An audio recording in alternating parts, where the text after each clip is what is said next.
Hello. Welcome, welcome. How's it going? Who's here? Who's here? Let's see. Jamie? I see you there. Jamie, welcome. Speed of lightning, dog of thunder. Underdog to save the day, right? Shawnee. Hey, Shawnee. Thanks for hanging out. Hey, Miss Jen, Underdog was one of my faves when we were. Oh, what are we talking about tonight? I don't know, Shawnee. Just some things. I just wanted to hang out with you, see what you're up to. Hey, Jamie, what's up? What's up? Tina, the truth seeker. Thank you so much, Tina. Thank you so much for the love, for the gift, the sweetness. I appreciate that. I did see that. So I want to thank you for that. I really thank you all for the sweetness. Like, you all are just really generous, and I really do appreciate it. So, yes. Jamie, I don't want to read that. They're already starting. They're starting to mess with the stream already, Jamie. So I'm not going to read that. The groups that can't be talked about, right? Okay. Mrs. Harris is here. What's up, John? What's up? What's up? Aurora's here. Hey, Aurora in Central Cali, where all the great fruits and nuts are, right? We love Central California. I pray all is well. Thank you. Thank you. Your eyes are open now. Good, good, Aurora. It's so nice to have you. I love Central California. I'm not even being shady. You know, I'm really into agriculture. And I have actually I did a little work during a mission trip. You might have heard of it. It's called Gleanings. Have you ever heard of Gleanings for the Hungry? Well, I told you all I was really churchy, so I attended the Calvary Chapel churches, right? So California, shout out to you. And we did Gleanings for the Hungry, where we stayed over for a weekend and we worked in a processing type of factory setup. It reminded me of, remember Lucille Ball when they were in in the candy factory?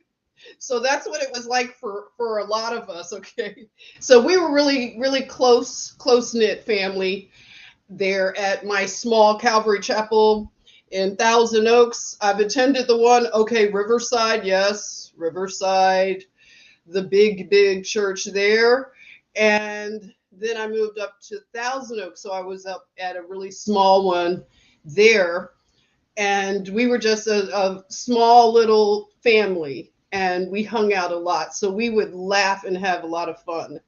So we were working with peaches and they dry the peaches out in the sun. So they had these wooden, like, racks. So we're in the factory and oh, by the way,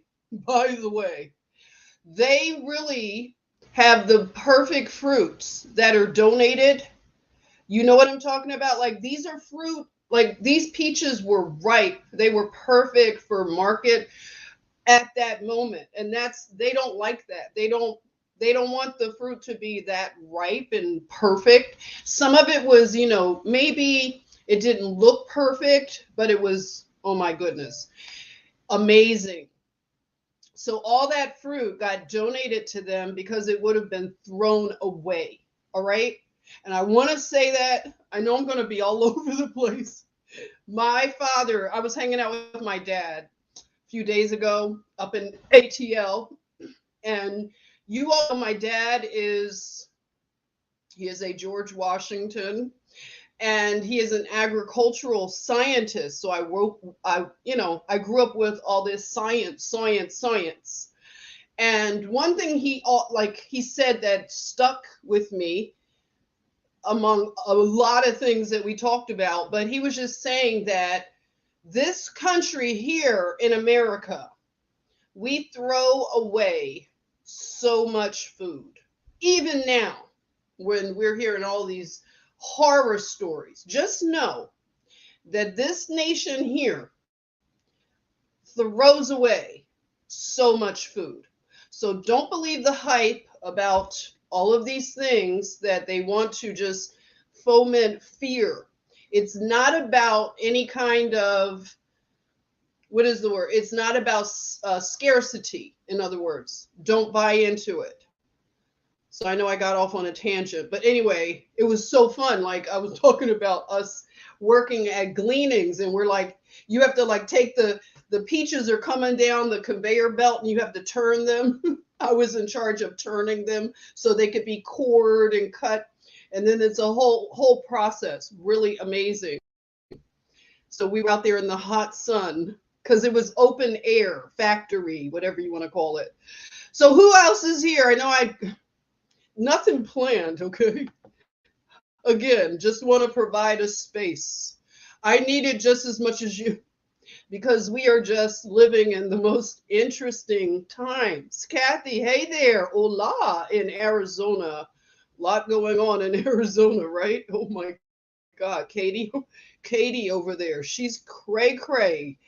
Oh my goodness. Katie the hobgoblin, is that what they call her? The hobgoblin. Gem 7 Angel, welcome. You love the hair? Thank you. It's a little something different, okay? I'm giving you the woolly sister, right? Your woolly sister. I never know. It does what it does. You just have to learn. When you have woolly hair, you I don't know, what's the word, everyone? You learn how to untangle things, okay? Who are my woolly haired people out there? You know what I'm talking about, right? The woolly hair, it teaches you a lesson like anything, How do I untangle this? How do I deal with this? Like, this is a lot to deal with. And you learn to do it, okay? Sometimes it's intuitive. Hey, Mish, welcome, welcome. How's it go? I think the feed is just a little slowed down there, but I am trying to get through. Hey, nice do. Thanks, Mish. Hey there, flower apothecary. Greetings. Love the blowout. Is it a blow? It's kind of a scrunch out, right? It's just a scrunch out. And I brush it through while it's wet with it's a really cool brush. If anybody, I'll go get it to show you, okay? Don't worry, I'll share all my little things I learn. You know how we are. I don't hold back on things. Thank you, Tina. Who else is here? Christine. Hey, Christine, how you doing? Thanks for joining. Oh my God, One Take Sun. One Take Sun. I was just thinking about you. I got to get better with, I wish we could do this Twitter spaces, y'all. I was listening while I was doing other things, but I like this Twitter spaces. goodness, who's on Twitter? I just think that it would be a cool, because Chris even said that. He was the one of the first person that mentioned Twitter Spaces. But now that I'm really back on Twitter, Twitter Spaces is nice. We could keep up with each other, right? A little bit better, because I've been wondering about 420 While Dragon. I left a little thing on Facebook for him. Does anybody know how he's doing? But I hadn't seen you in a minute, One Take Son. So nice to see you. Let's see who Molly's here. Hello, Molly. Thank you, Molly. I appreciate it. Dwayne is here. I am Dwayne this time. Hey, Dwayne, thank you. The natural hair today. Thank you. I'm glad you love it. I love when you drop into the chatmosphere, Dwayne. I am Dwayne this time. So, Penny Lynn is here. Wow, Penny Lynn. Nice to see you. Hello. Very nice. Let's see if I miss anybody. Just give me a minute. I'll get around to. If I miss you, it's not on purpose. Hey, Dave. Welcome, Dave. Dave is here. Meep, meep. Our beautiful Harlem Sentinel. Hello, greetings. Thanks for coming by. Thank you. I took a chance. I just 80s here. Sean's here. Yeah, Sean, this is like that mall hair.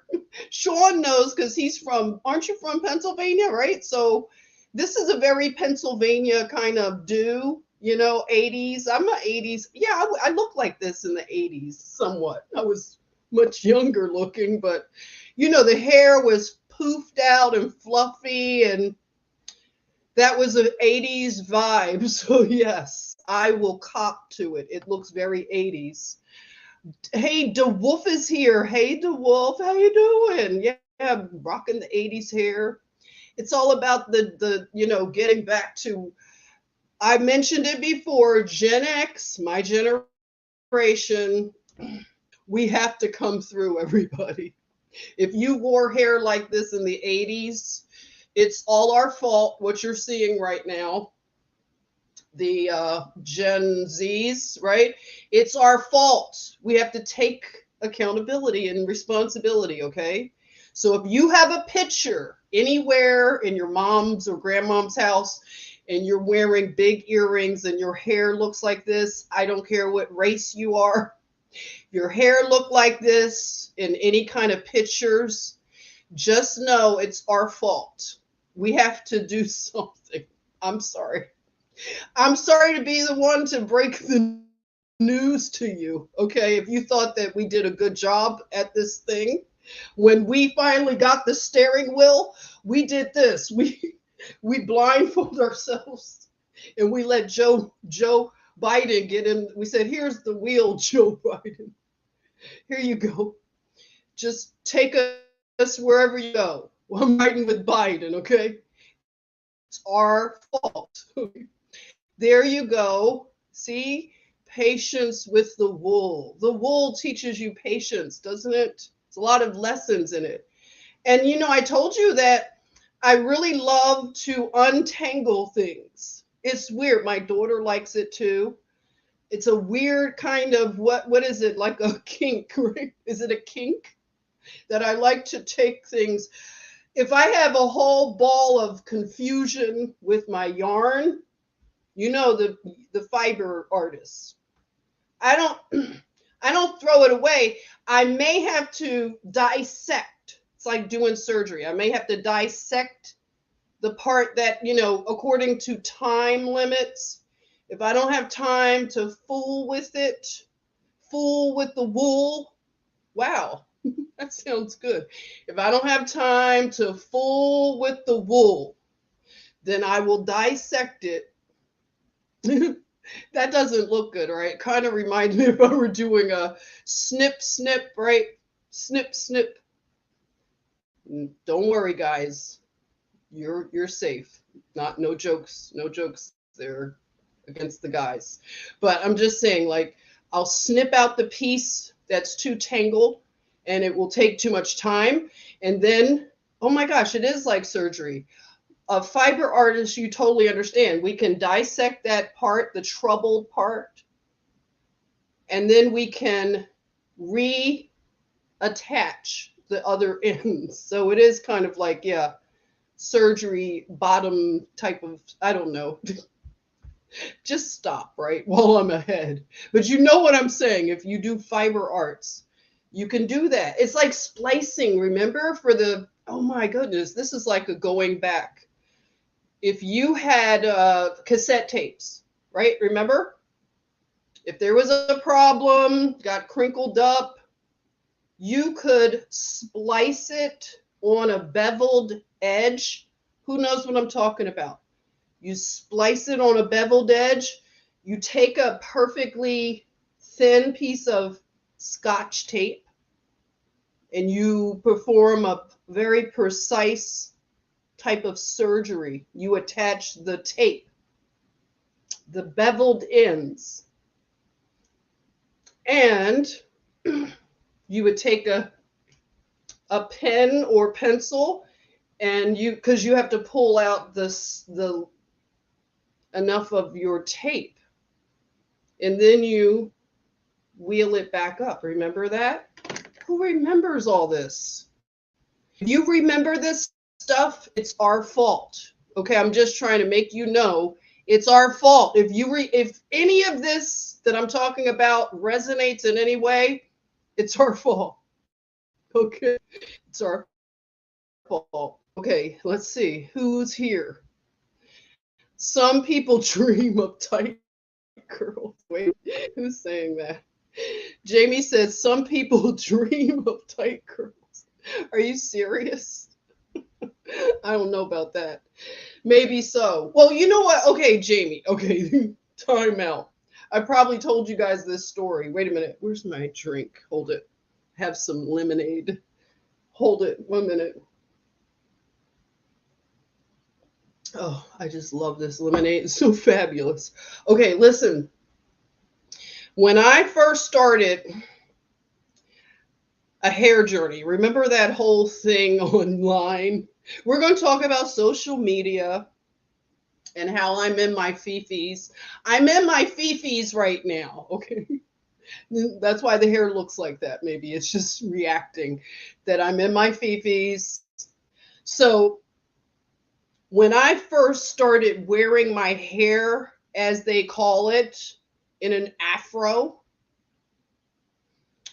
I had, okay, you go through a hair journey. So, you know, we do the straightening of our hair, the woolly hair set. Okay, so we went through the, you know, you want something that's different. I don't have to get into the whole thing, psychological, the black doll thing. We're not going to go down those rabbit holes. Wait a minute. I'm the clamp. Hold it. Okay, so that's good. Cleared it right up. Wait a minute. Okay, so you know, you go through this thing. You're begging your mom to get a relaxer. You girls, you other girls, you got your perms, right? So you know what I'm talking about. So we got relaxers. You got perms, and some of you look like this after the perms, right? Tell the truth. So, and you get to tease it, nah, nah, nah, right? You tease your hair and you had all this spray. Oh my goodness, you girls in the bathroom with the sprays. So no wonder I'm feeling this way, right? So anyway, I then wanted to embrace this natural curl pattern because it was a whole movement. Do you remember, girls? Curly girl movement. You had your curly girl influencers. Remember, anybody follow Taryn? Remember Taryn? I'm going to bring up some names. Let me see if I remember. The curly girl influencers. We had Taryn. Taryn might have been the first in my memory. So I followed Taryn. She's from New York. I don't know what Taryn's doing. I think she kind of pivoted. She does something different because you can't just do hair. I mean, that's going to It changed. It was a fad, or I don't know.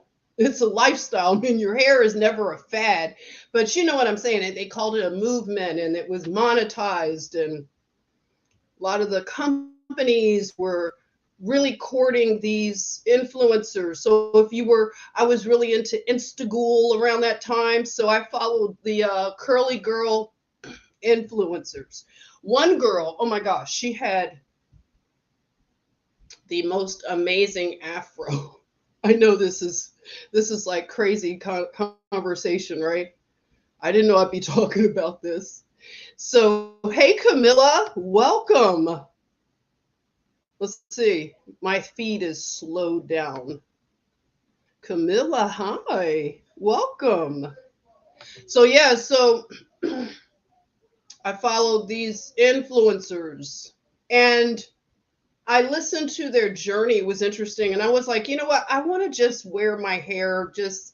I had stopped putting relaxers in my hair years ago. So I wasn't doing relaxers. If anybody knows, like the chemical straighteners, they called that like the crack. And I had stopped that. So I was doing like the silk presses, going to the Dominicanas, and shout out to my Dominicanas up in Bronx. Okay, yes. Selene, if anybody knows Selene in the Bronx, that's my girl, okay? So she would silk press me out. And some other sisters in Philadelphia, right? And LA. Oh yes, Silver Lake. Oh my gosh. The most amazing Dominicana. So I would seek out Dominicans because it's a patented thing that they do. Okay, don't get mad at me, everybody. Okay, got to give people their flowers. Those are my sisters. So yes, but so yeah, I decided I'm just gonna do this thing and I'm gonna let it do what it do and just let it take its own little pattern curl. and and one of my friends at church in LA or Thousand Oaks, she's a hairstylist, and she specialized in color. She like encouraged me, like, Jen, you should let me paint these like highlights in your afro. I was like, okay, yeah, sure, why not? It sounded good. And she did the most amazing job. She was spectacular. Another Latina. Yes, she's from South America. Gosh, I miss all my little, I got to get in touch with people. But anyway, she painted all these highlights. When you first start wearing your hair like this, it's weird, everybody. I can't explain to you. You start getting a lot of attention, lots of attention. It's very strange. And you're not ready or prepared for it. Nobody really tells you that you're going to get like this extra attention. Some people like attention, right? Attention is currency in our culture, right? So yeah, so you're just like kind of like getting used to, whoa, whoa. Sometimes people want to put their hands in your hair. What's that about? Like, my friends like turned really weird at church. One of my really good friends, she was like, oh my God, Jen, she would want to take it and grab it. Like, you gotta chill, sis. What? Get a hold of yourself. What the heck is going on with you? So it was a weird, and then people want to pet you. Like, don't pet me. I'm not your pet. Stop it. But when she painted those highlights, whoa, it got real weird, real quick. Real weird, you guys. Real weird. Do you hear me? I was walking with one of my friends from church, right? We're walking in the mall. I think we're in like Thousand Oaks Mall or something. And we're just walking This guy, he was Israeli too, Israeli guy. He was walking and he just stopped and he was like, "Oh my God, your hair!" And it was like, whoa, just way, you came at me way too aggressive. It was really crazy. And I was at an Irish pub with a friend. We're just, talking, minding our business. This dude was sitting with his family, okay, minding his business. But he came over to our table and it was like, "Hi." It was real awkward. "Hi." He was like, "I just wanted to come over and tell you that I was looking at your hair." Like, oh gosh. And you know what? I have to tell you, I made an executive decision to stop wearing my hair like this because I really didn't like the attention. It was too weird. Now, especially now, I wouldn't do this like, I just did this for, local schmokel, but I wouldn't do this because I don't know what it's like now. Maybe it was a different time or something. I don't know. Sean is saying, "I got the white fro." You totally get it. Yeah, like if you got the white fro, I'm sure you're experiencing the attention. Herschel Sanders, hey there, Herschel. Your hair looks good. Thank you, thank you. Tina said something about 80s hair. I've got one from the 80s, big hair. How did we do it with all the hairspray? I know the hairspray is too funny. I would like when I was in high school and the girls, with the perms, they would like throw their hair down. Remember, throw your head down, and they would start teasing it and brushing it and then throwing it different directions and freezing it. It's like that was the look. Oh my. You love to untangle jewelry. So you know what I'm talking about. It's something to it. It can be like somebody could start a channel like what is that? The ESMR, whatever. They can untangle their hair, probably. I mean, if you could have videos with your eating food, you can do anything, right? People just want different kind of content. You soul glow. I love it. I had the soul glow in the 80s. Okay. See, all the truth is coming out. I'm catching up with the comments. Getting through comments. Hey, you missed cassette tapes one take. So, hey, Biz Wolfer, how you doing? Hey, awesome people. Hey, Biz Wolfer. Let's see. Johnny Borealis. Hey. Now I want to know how Jen approaches a plate of spaghetti. I like that.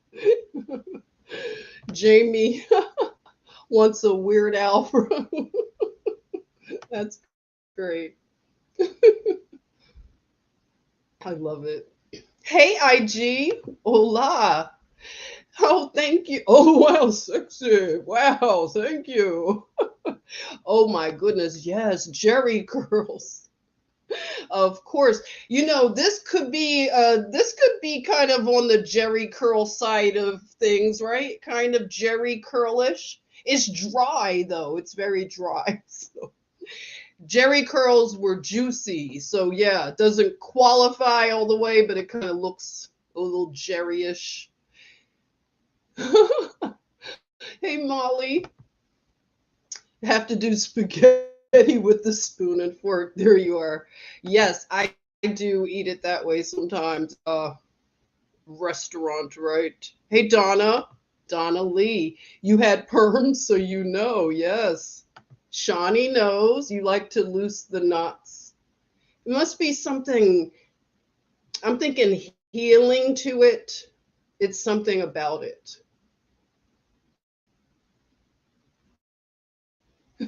Chemical toxicity. A lot of us have gotten away from a lot of that stuff, including I try to do When I want to color my hair, I do the henna.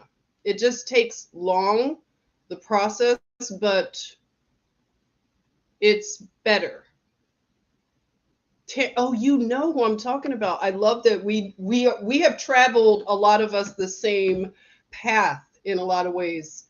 Taryn Guy, that's her name. Yes, I love Taryn Guy. She has Lucid TV. Oh, okay, so she's still okay. So there we are. That's right. The Dominicanas in Harlem were the best for washing sets. Yes, in the doobie. I'll talk about that another time. For anybody who doesn't know how the Dominican girls do the hair, the Dominican sisters. So yeah. Victoria, hey. Wow. Thank you. Just I didn't have I just went, it was wet. I didn't mean to wet it so much. I've been putting this rice water. Does anybody do that? I have this prepared rice water, although I need to ferment it a little bit, but it's been really good at detangling and softening the hair. So I put a lot of it in there, so it's really wet. So I just decided it'll just have to work right now. Ah, Alan, hey there. Hi, Alan. Welcome. Oh, that's a good point. Tina says, like people wanting to touch your belly when you're pregnant. Yes, that's another thing. It's weird when people, they don't know good proper boundaries, right? And they want to touch you and pet you and touch your no, you can't do that. A lot of times, you were taught by the older women that you don't want everyone touching your belly when you're pregnant. You know what I'm talking about. It could be old wives' tale, but it's still something to consider. You have to think about these things. Hey, DK, me, girls braiding and playing with hair in school. Not a guy thing, no. Yeah, definitely growing up with something. Stuff what is it called? ASMR. Some of it is really interesting and nice. Hey, Molly, thank you, Molly, for the super sticker. All for being you. I love you, Molly. Thank you. Soul Glow. Yes, Soul Glow. Here he is. 420. You're here. I spoke you up. I was just saying, like, I want to be able to keep up with a lot of us. I don't want to like make it look weird or anything. I know you're grown and everything, 420. You're a grown person, but it's just kind of concerned. I'm here. So glad.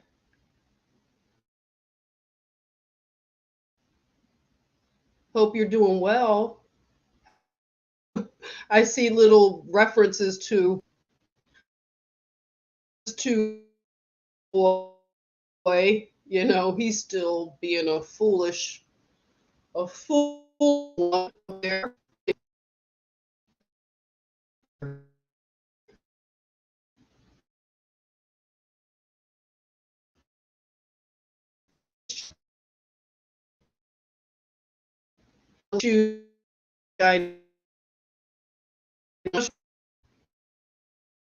Brian B. Hey, Brian B.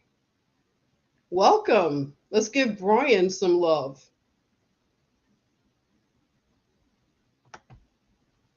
Brian B. That's a new name in here. I have like some family members with that name, Brian. Hello. Welcome, welcome. Sunny Day said I have perms too in the welcome. See. I used to need to get curl in my hair. Let's see. So slow, like when I want to look at the comments and scroll. Victoria's go up, I hope.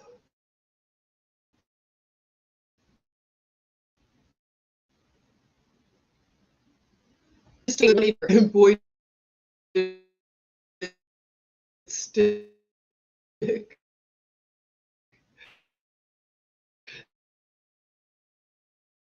That, look at that.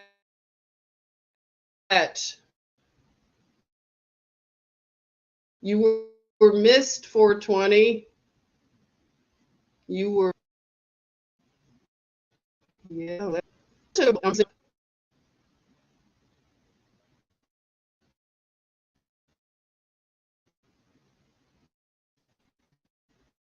I don't know why it's doing that. Let me know if it's okay. Yeah, Tina. I know, right? We're just talking about it's freezing, I think. Hang on.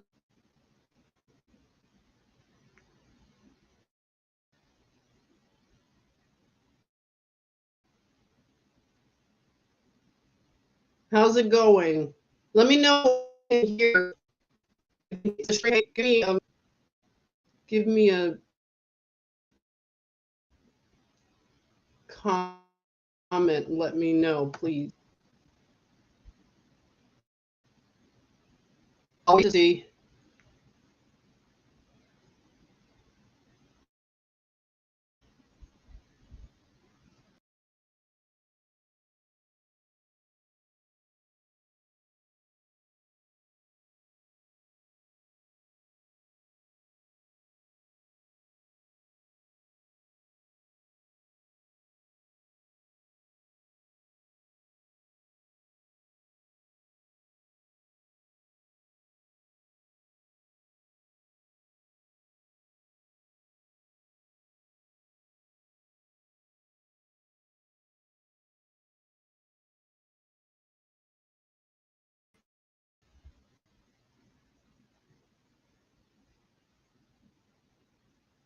Hey there. I'm here. Can you hear me? Oh boy. It knocked me out.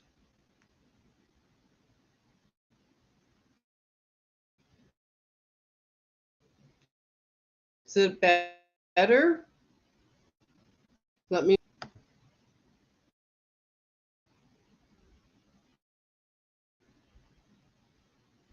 I'm back. Okay. Where did I go? Donna asked. I don't know. I went into the interwebs for a minute, but I'm back. Okay. I'm back. I'm back. All right. So, still glitchy.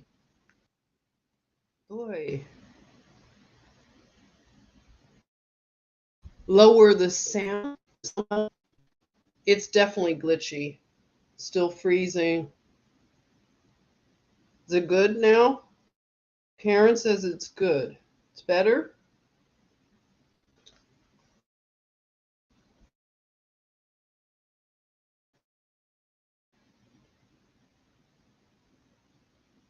Better.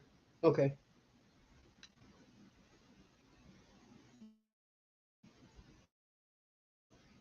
I'm going to have to look for a, a different name.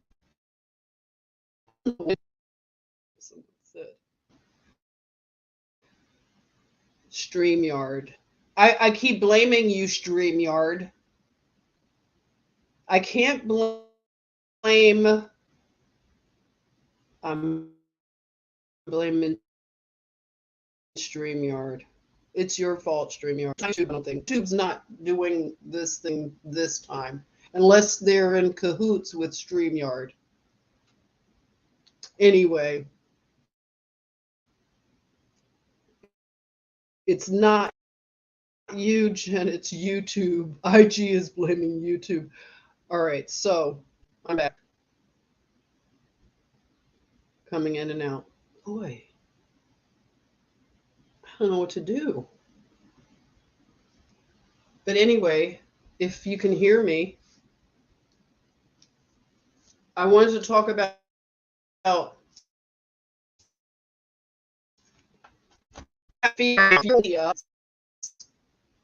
it's not so much. Hey, Darkatech is here. It's YouTube, Victoria says. Hey, Sean. This is Sean's channel, everybody. If you want to find Sean, I'm trying to put it on the screen, Sean. There it is. Art and Lasers. You can find Sean at Art and Lasers. Darkatech, welcome. Hey, welcome, welcome. Kathy says 5 times, sort of. It's just in and out. It's annoying. So I am observing a lot in the public square. Is that what we're calling it? The public square? Hey, Lori Kaiser. Welcome, Lori. Thank you. Let's give some love to Lori. That's a new name in the chatmosphere. Thanks for coming by. Appreciate it. Thank you. So kind. So with this free speech topic, and yesterday I listened in a bit. Did you all listen in to the Twitter space that was run by? He's one of the people that does the regular Twitter spaces, I guess, for the people that I've been listening out for. Let me get his name. He was a part of that one, but I did enjoy it. Let's see. Let me just go on and see if I have. Welcome, Lori. Okay, so it's all new again.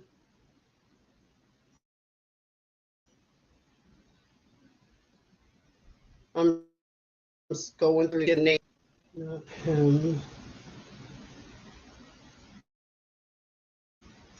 Anyway, this particular space yesterday that was hosted by the person who I'm looking for his name right now, Mario Nofal.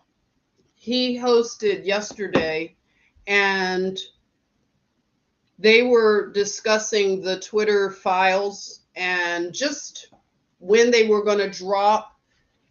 What's interesting about these Twitter drops is that it doesn't have a rhyme or drop. Turns out what was revealed is that the FB, the FB, there was a guy, Baker, he was suppressing the Twitter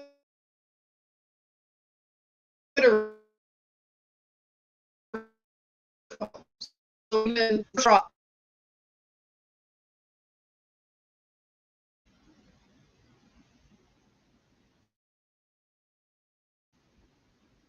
All right, having trouble again. So it's being suppressed. And that guy Baker was let go. So it's getting very interesting in terms of, let me plug in my computer. I'm getting that warning. Hold on.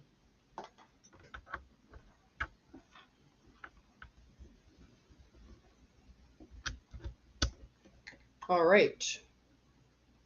Okay. So this guy was let go.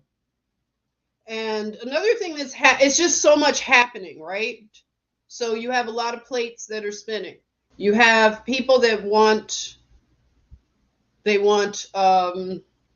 let's see, they ask You were there. We listened to it together, right? They were asking Elon Musk to do another questionnaire regarding. Let me see what I'm going to find the latest.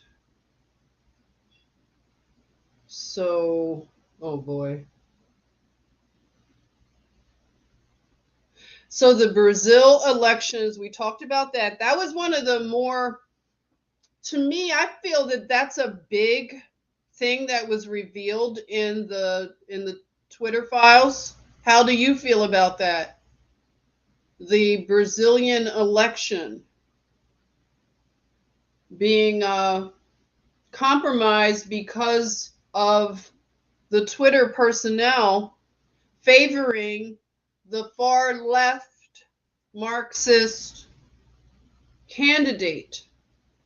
So that was pretty revealing.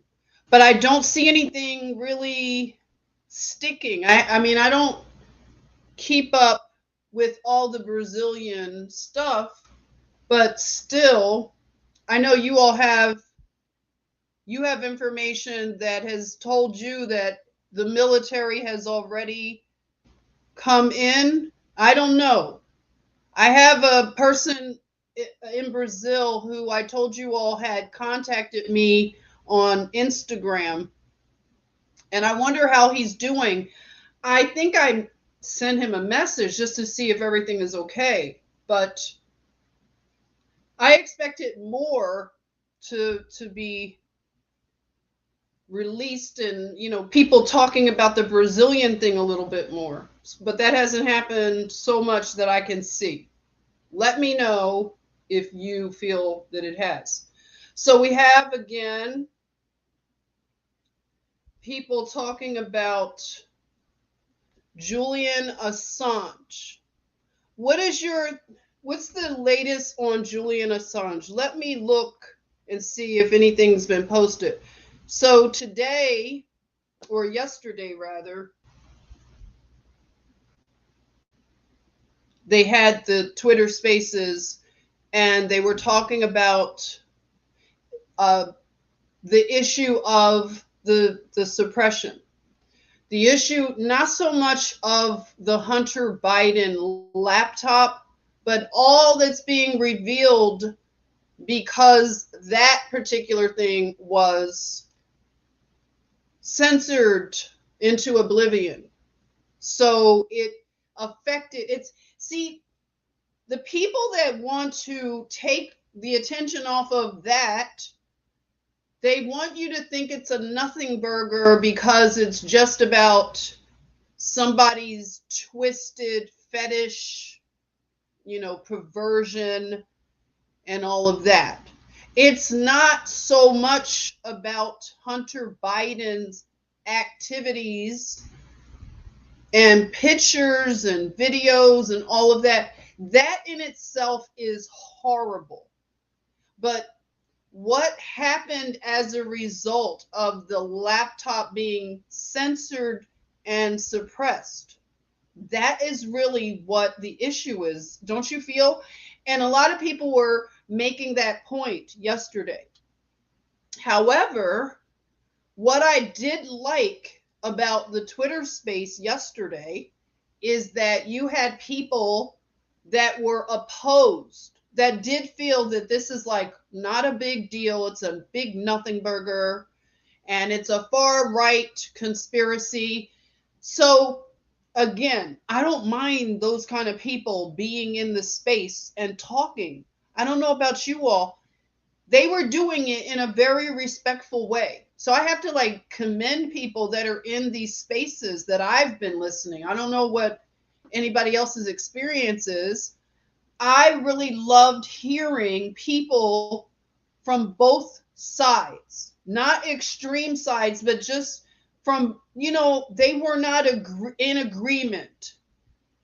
Some people you could see were pro-Trump, some were pro-DeSantis, some were independent, and then you had left-leaning Democratic pro-Joe Biden. So They were having a very great conversation.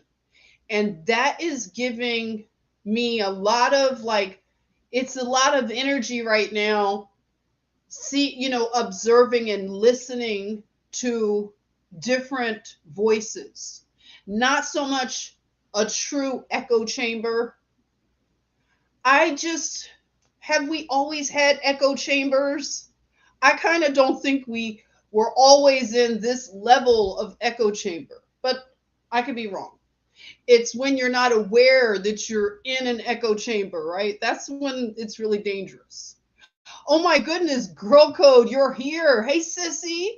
Welcome, welcome. Thanks for coming by. Look at this. We're hanging out, y'all. What are you saying, Darkitect? I've never liked Twitter, thank God. I don't have that or Facebook. People do need to discuss these things. Moon and Gemini, freedom to communicate, correct. Yeah.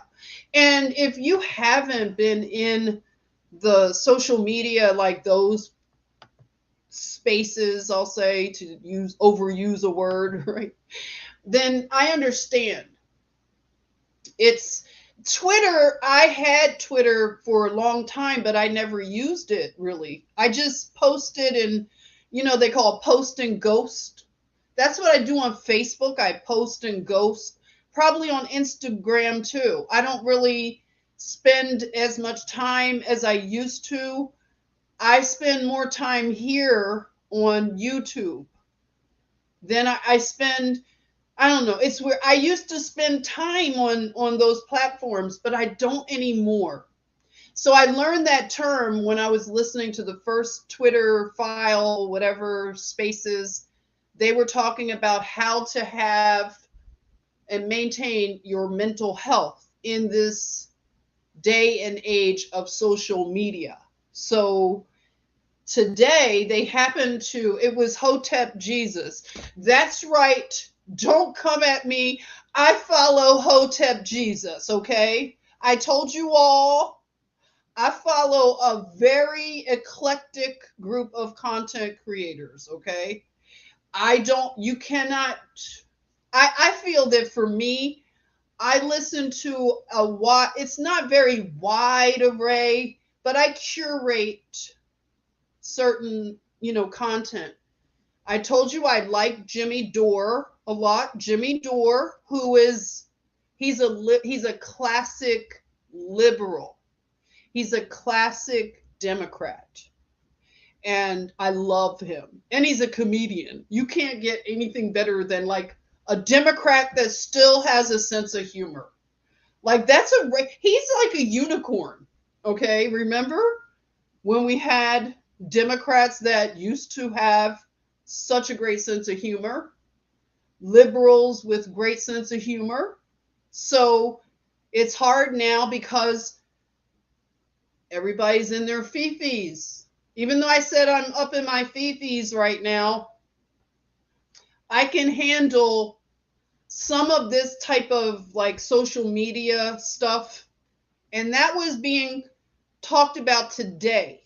If anybody follows Jordan Peterson, anybody out here like Jordan Peterson, let me know. I'm not a Jordan Peterson person. I just know very little about Jordan Peterson. Anybody, I'll wait to see. Anybody like Jordan Peterson? He came up today in the discussion. You can admit if you like Jordan Peterson. Come on. I told you, listen, we all like our different people. Matthew's here. Hey, Matthew, welcome. Hi, so nice to see you. Liz, hey, Liz. You like Jordan Peterson? Okay, see, we have some people that like him. Okay, so Jordan Peterson, I don't know. Something's going on with him. Sean likes Jordan. All right. Who else? And his daughter. What's his daughter's name? I don't know. I didn't know he had a daughter also that does like commentary and stuff. What would you call Jordan Peterson? Is he part of the manosphere? Let me know. Is he like Andrew Tate. Am I wrong? Is he kind of on that level? Tina says Jordan seems fake to me, but don't know enough about him yet. Okay. Jamie says Jordan is a guy with lots of opinions. I listen, but that's about it. Okay. Sean says anyone who roasts lefties is good in my book. So a lot of us we come to like certain content people because, like Sean is saying, the enemy of my enemy is my friend. Is that what you're saying, Sean? Do you live by that adage? The enemy of your enemy is your content creator. I don't know. Let me know. Did I just not understand? Hey, Daryl, the Canadian JP. Oh, he's a Canadian. Okay. All right. So Jordan Peterson is from Canada. Canada. We won't hold that against him. Okay, Wyoming chick, hello. I listen to Jordan. He seems to be everywhere on YouTube. Not sure how I feel about him. Jen, I love your hair tonight. Thank you, Wyoming chick. So, what they were talking about in Hotep Jesus's Twitter space, okay, is that I guess Jordan Peterson is having a hard time because maybe he's being dogpiled at this moment on social media. And maybe he said something about a certain group of people. I don't really know where it's all coming from, but it sounds to me that they were insinuating that he's really getting a lot of hate right now, and it's taking a toll on his mental health. Is that possibly was, and something about doxing. So people dox people. This is a thing on social media to dox and dogpile people. But if a person isn't used to receiving a lot of vitriol and that type of stuff, it could be hard on them. And what they were talking about in this Twitter space is that you have to know yourself in terms of how much you can handle with this new, this is still new for us, this social media, internet stuff. And it is affecting a lot of people, their mental health. They're not living a natural life. And that is something we all have to figure out. Even for me, I have to force myself, not, I don't want to say force, but encourage myself to be more social outside of like this virtual world. I see how, even for myself, like 2020, it made me become more, insulated, that I just have a real small circle, got really small, like Nipsey said, the circle gets smaller. Everybody can't come, and you realize that. So it's an adjustment that a lot of us have gone through. The whole, my circle got smaller, everybody can't come. And you didn't know that that was going to be the thing. 2020 hit us all like, it was like boom, a punch in the forehead. And a lot of people, like with me, I've just reconnected with a friend of mine that I knew years ago. I just said, let me reach out to her and her husband. And they got back to me. So I'm excited because not everybody responds the same way if you haven't been in connection with people. So some people are kind of weird, they want to let the politics continue to have a divide. I'm over the politics dividing us. I realize that some people are just not going to make it. And when I say make it, here in Georgia, we had the Senate runoff with Raphael Warnock and Herschel Walker. Now listen, I am not telling you that Herschel Walker was just the most fabulous candidate you could just possibly choose. That is not what I'm saying. And his son, Christian, pretty much, he was on Twitter even the day of the election, right? I took my mom, listen, I took my mom to the polls and I played around and I casted a vote. I have to admit, I told myself I'm kind of over the whole thing, but I just said, I'm just going to do just for kicks and giggles because I don't see it. It's just my thing with the voting thing. We're not getting along, okay, right now. Me and voting, we're just not getting along.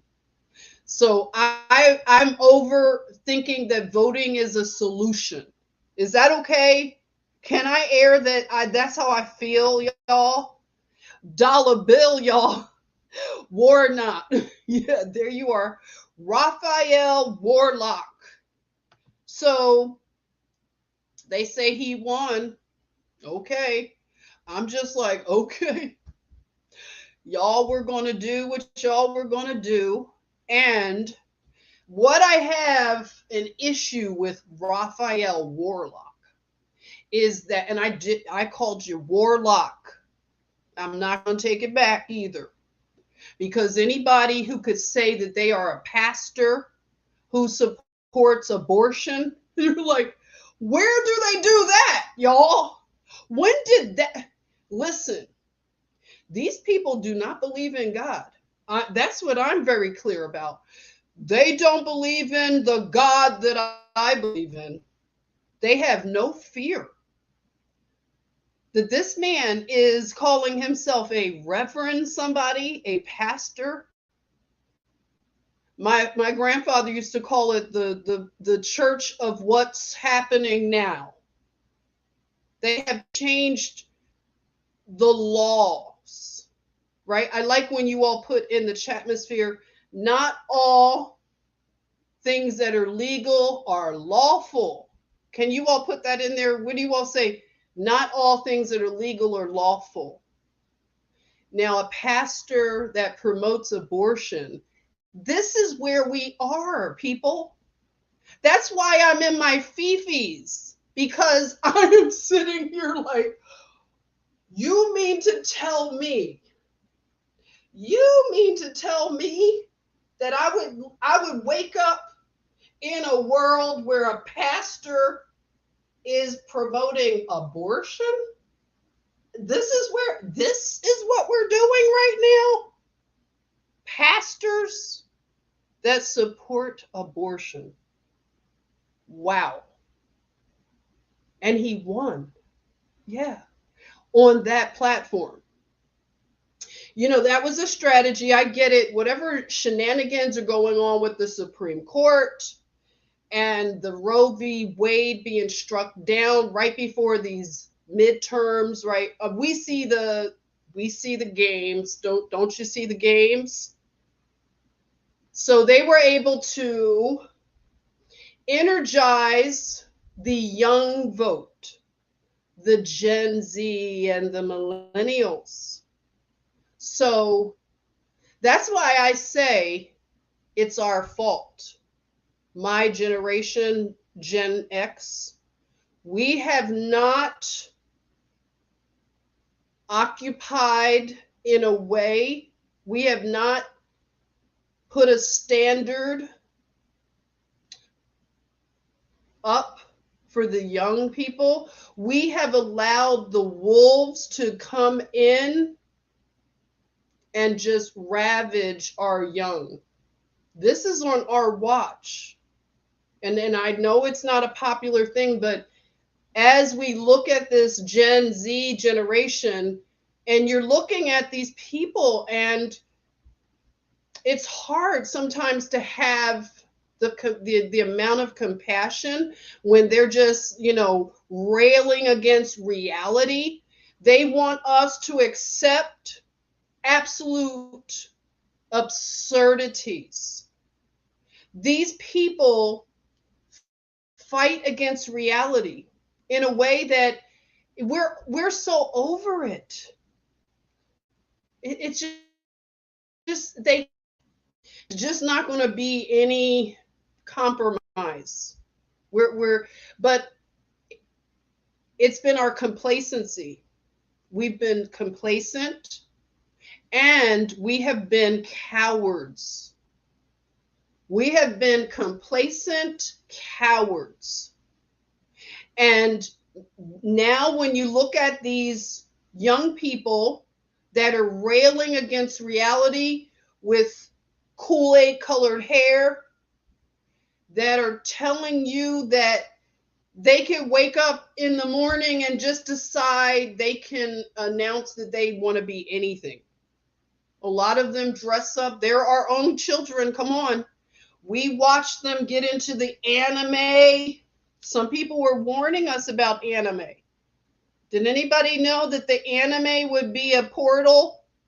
I don't know what happened with all that anime stuff, because I know I didn't see it as a threat when my daughter was into a lot of that anime stuff, but I really now I'm thinking back and I don't know. What's your opinion? Hold on, everybody. You know me, I gotta, it's happening. It's happening. Hold on, hold on. Here, look at something fun. Oh, it's not. Just give me a minute. I'm still with you. Still here.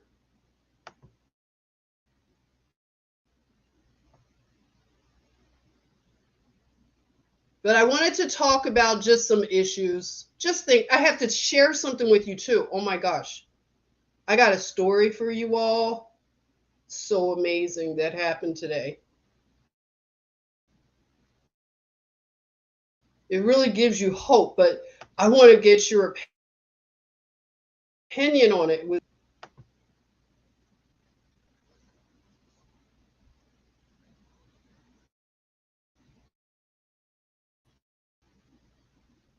All right, I'm still here. Oh, girl code. Okay, look at that. Yeah, tell me what you all think about the girl code is saying anime is definitely demonic infant. Oh boy. Hold on, everybody. Give me a minute.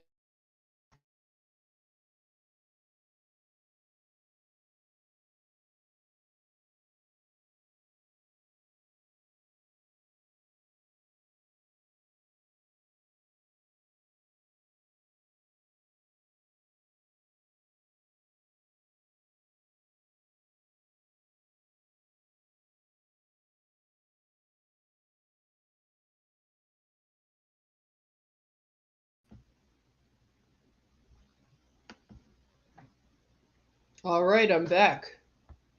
So, okay, who else has an opinion on this anime stuff? But I think that some things happened, right? Like you're saying, sis, I'm totally that's what I think. It was a demonic infiltration. What did Karen say? What did I miss? Is Tina going? You're going to bed, Tina? I understand, Tina. Thank you so much, sis. Love you. Appreciate your gift. You gotta go. Blessings to you. Hey, Juan. Juan's here. What's up, Juan? Remember, it's the shepherd that winds up eating the sheep. Whoa. Yeah, bad shepherds. Bad shepherds. And at this time, looks like YouTube is messing around again. Yeah. Yeah.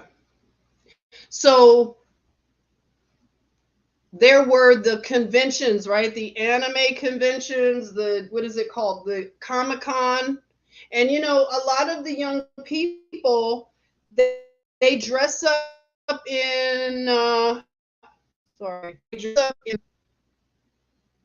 they dress up in fantasy stuff, right? It's fantasy all the time. It's no wonder that it's become hard for people to accept reality, because we've been able to be whatever we want to be. And that's not good. Look at what it's just led to, this thing where when I watch some of these things like the libs of TikTok and they're just showing all the TikToks.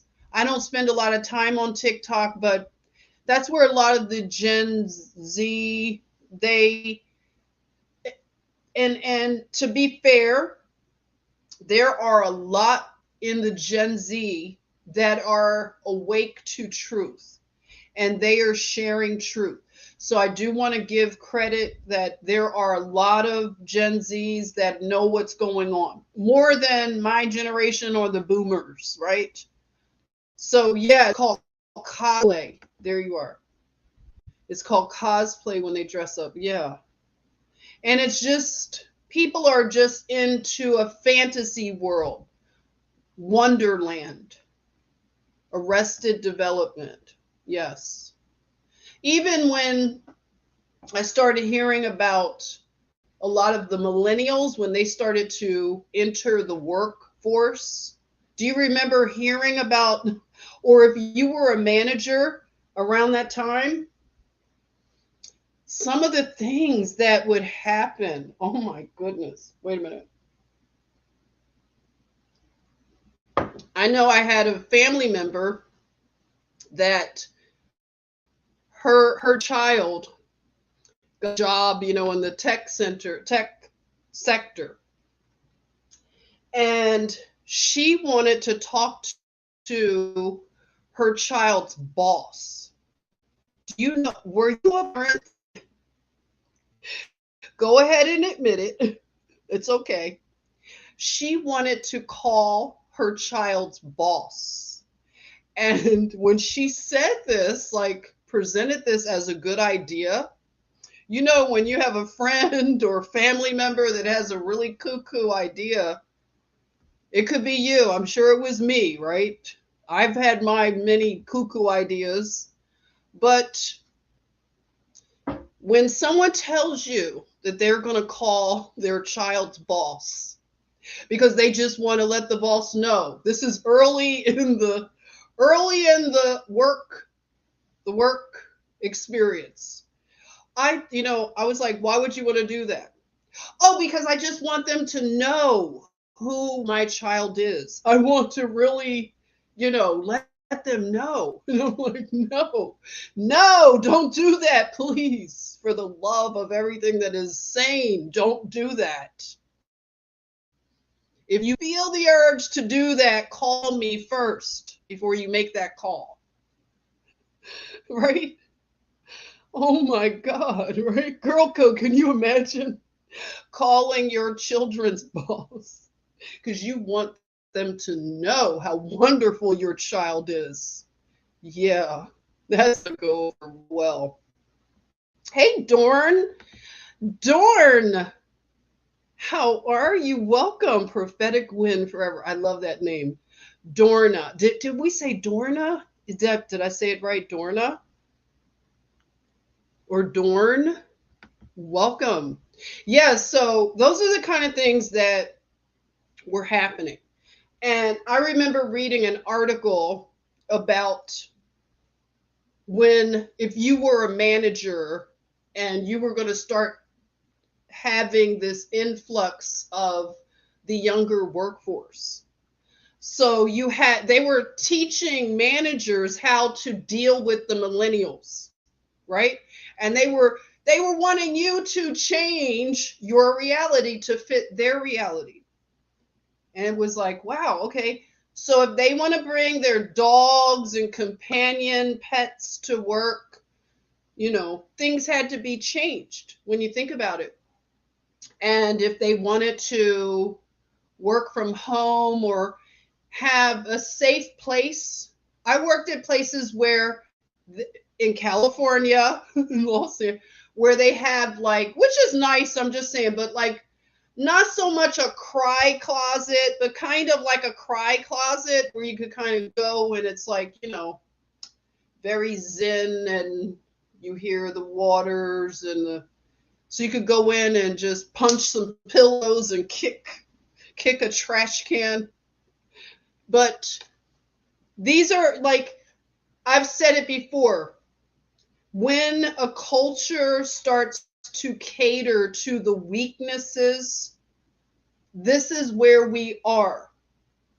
We are at a place where we have allowed this. And that's what I say. We were decadent. We were cowardly. We were busy and distracted. Now we're seeing the result of it. And that's why I say it's my generation's fault. We didn't see the signs. We didn't protect our young people. And we heard what Hitler said, right? They want to talk about Hitler. Didn't Hitler say all they needed was like the young, they wanted to take over a people, take over another nation? It's like, just give me your young generation. They start on the young people. They don't care about me. I'm a has-been for them. They want the children, and they want them younger and younger and younger, as we see, for these agendas. Adam is here. Oh my, everybody. Can we give Adam a nice warm welcome back to the chatmosphere, Adam? Well, hello. So nice to see you, Adam. Was it something I said? Let me know, Adam. You could tell me. I'll drop a line if you want. Anybody want to tell me off? Just let me know. Do you want to tell me off? Do you want me to drop the link so you could come on and tell me off? Adam says it's all going Pompeii. Who cares? Pompeii? What's going on with Pompeii? Pompeii? It's all going Pompeii. Oh, I see what you mean. That's a coded thing. Basically, Adam is saying it's all going the way of Pompeii. I get you now, Adam. You know, I had to put my thinking cap on. Hello. Bronx Patriot, how you doing? Bronx, the boogie down Bronx. Definitely distracted by the magic spells of the entertainment industry. Yes, that's what they're there for, to distract us. And with all the distraction, it's interesting to see what's behind, what is really going on with the distractions that are happening. So I don't know what's been happening with Ye, but it looks like Ye has been quiet somewhat. I know he was on another podcast, but it's just not maybe dominating the cycle like it was calm. Like the Kyrie thing has calmed down, hasn't it? Let's see what is going on.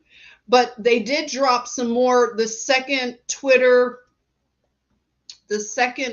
files dropped. In terms of what has been released, it still seems to be, well, the Baker thing that was dropped, it seems like, for the second drop. And oh my gosh, some of these things. Okay, I did talk about Ye. Ye dropped a new song on his Instagram page that samples Alex Jones at the end. What?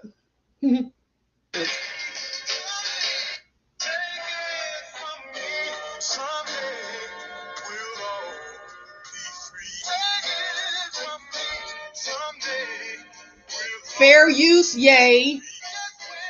Don't come at me. I'm just.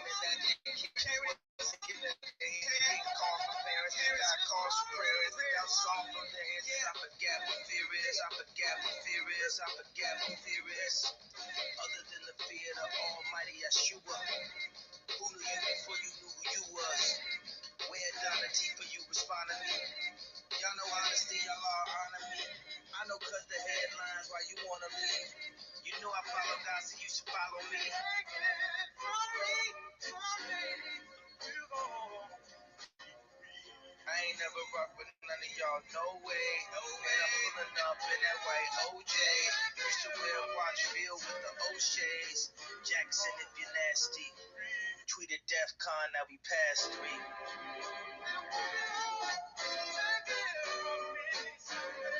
Tweeted DEFCON, now we past 3.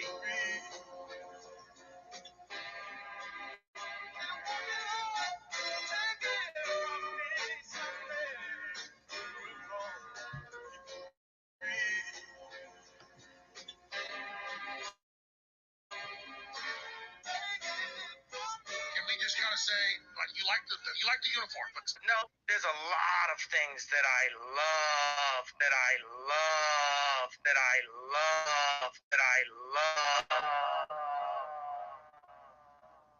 Okay. All right, you heard it here. I just heard it. Take it from Ye. Someday we'll all be free. So he has Alex Jones at the end of. Okay, so who's surprised? Okay, Ye has new music coming out. Do you feel how do you feel? I mean, they're doing this in front of, look, they're doing it right in our face, as Sinji says. Yes, I listen to Sinji too. I think Sinji is brilliant, okay? I believe Sinji she's a rod of correction, okay? We need rods of correction. We have many of them out there. They're like a strong glass of truth, right? So, okay. Ye has a new song. Now, I wouldn't have known about that, not that it has to be so important to what life is all about, but it's because of Twitter. You can see, I think that Elon does make a good point. Twitter is going to be media until something else comes in its place. The mainstream media it's gone.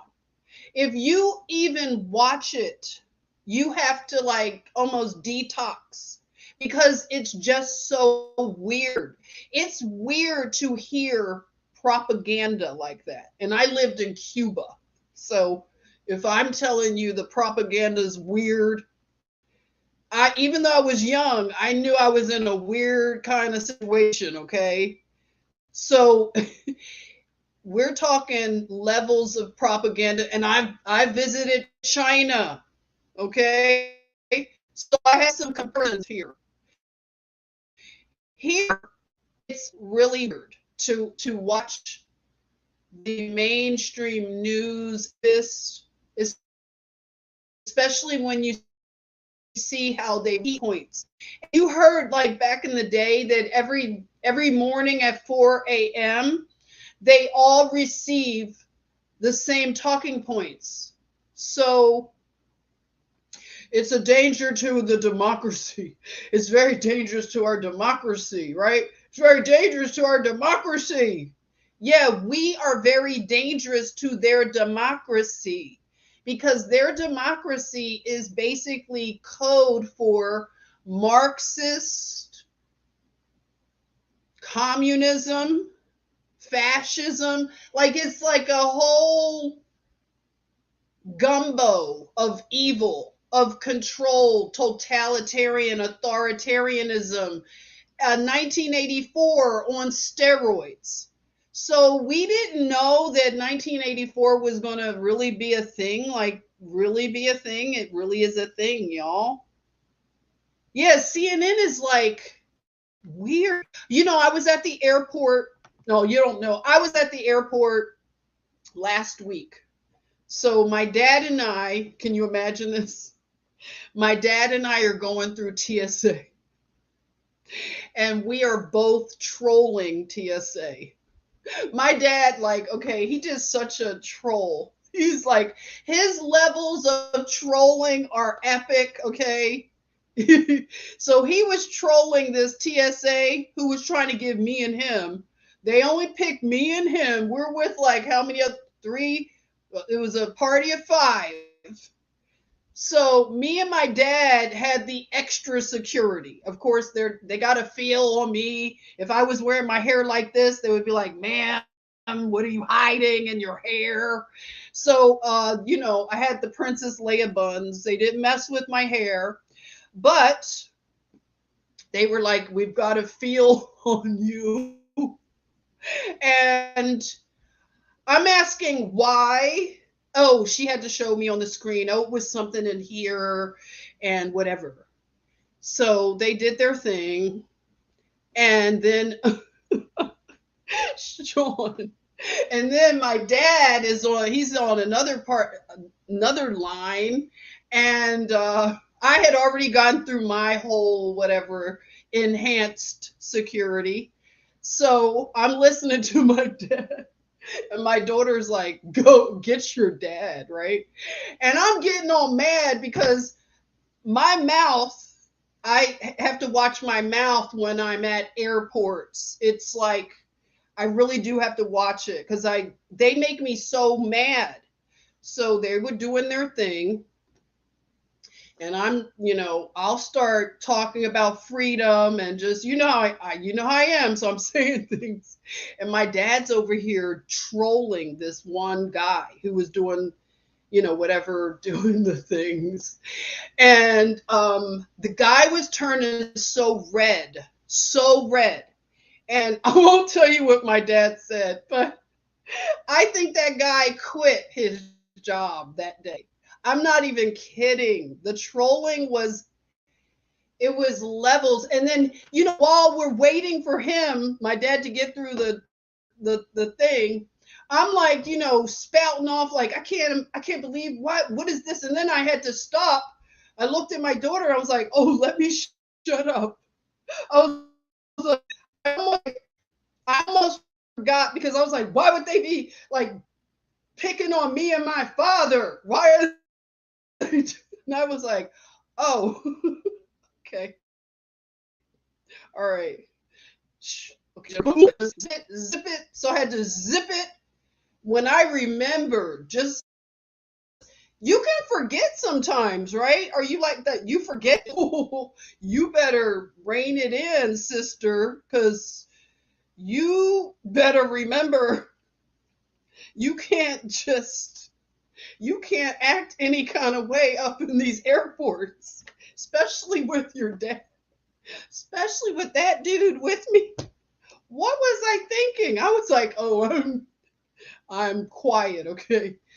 Quiet as a church mouse. So yeah, that happened. But when we were waiting in the lobby of, what is the airport? Hartsfield. So they don't have CNN in the lobby anymore.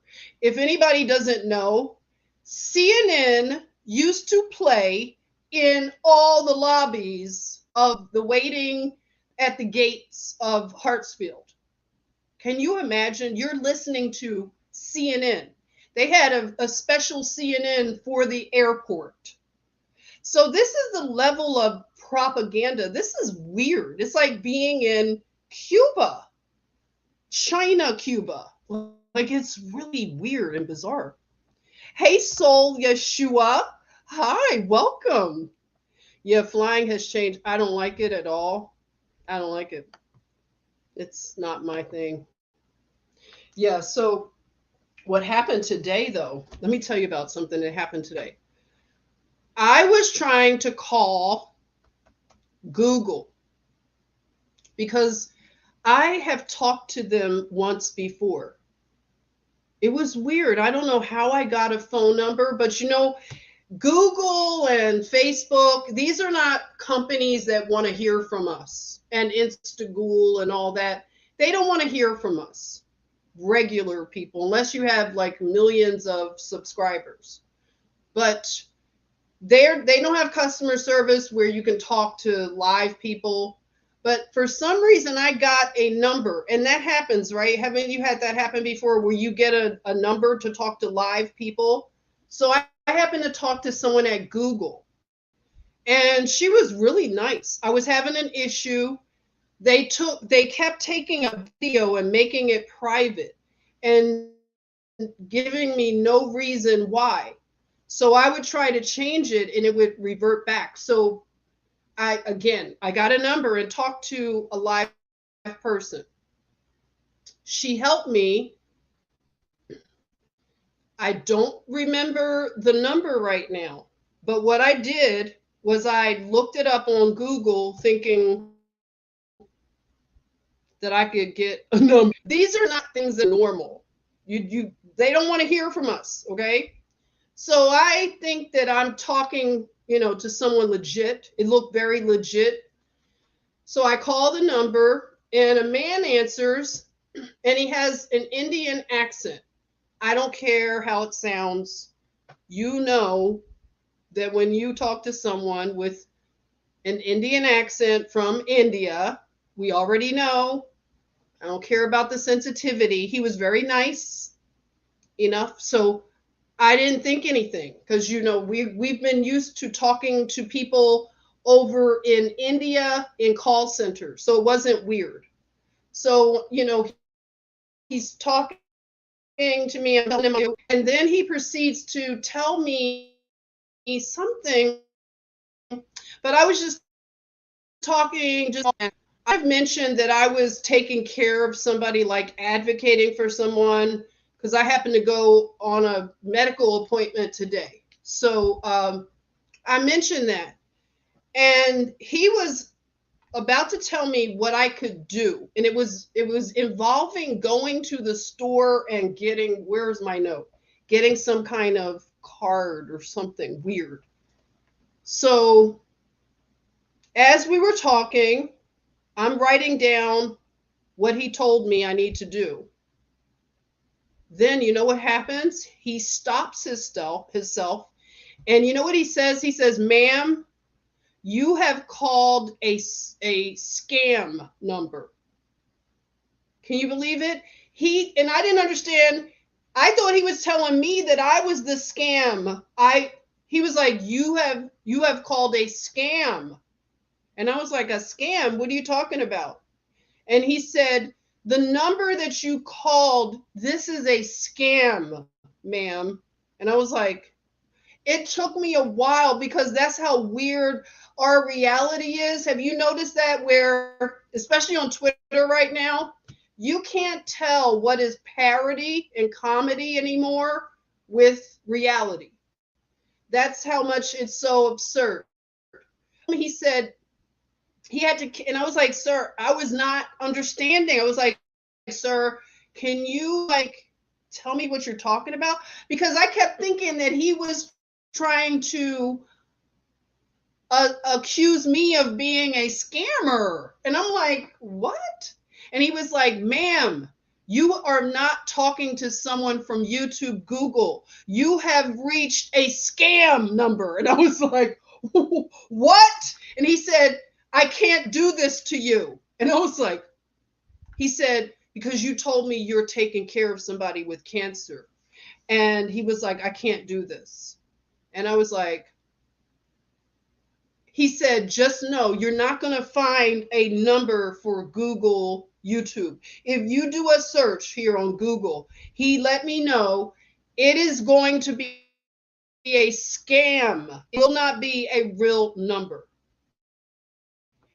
And I was like, so much. Like, he was about to tell me to go out and do something with getting a card of some sort. I don't know what I wrote it down, but this really, I can't explain how I felt. It was so amazing. I was like, this man, and I sounded like in a call center, the background noise, but he just admitted to me that he was about to take me for a ride, and he said, "I can't do it." So has that ever happened to you? Like, I've never had anything like that happen that I can remember. Like, that was just, to me, amazing. So, and I told him I was going to pray for him. I gave him a blessing right there, a benediction on the phone. I was like, "Sir, listen," I wasn't even mad. I'm not even mad. Like, I should be mad. I should be concerned that they're out there doing this to everybody else. But at the moment, I was just seeing as being a human that in spite of whatever he was planning, he didn't want to do it. He thought about it. He was like, how could I do this to you? You told me, like I said, I was just making small talk with him. But yeah, it happened to you. Adam says that happens to you. What? Let's see. Where's Adam's comment? Happens to me. I end up talking to them because I'm lonely. Oh, that's so sweet, Adam. Well, Adam, that happened to someone in Atlanta. Do you all remember this story a few years ago? There was a woman who, I guess somebody, maybe in her apartment complex or something, he went cuckoo and he had her, or I don't know, he didn't live in her apartment complex. I think he carjacked her or something.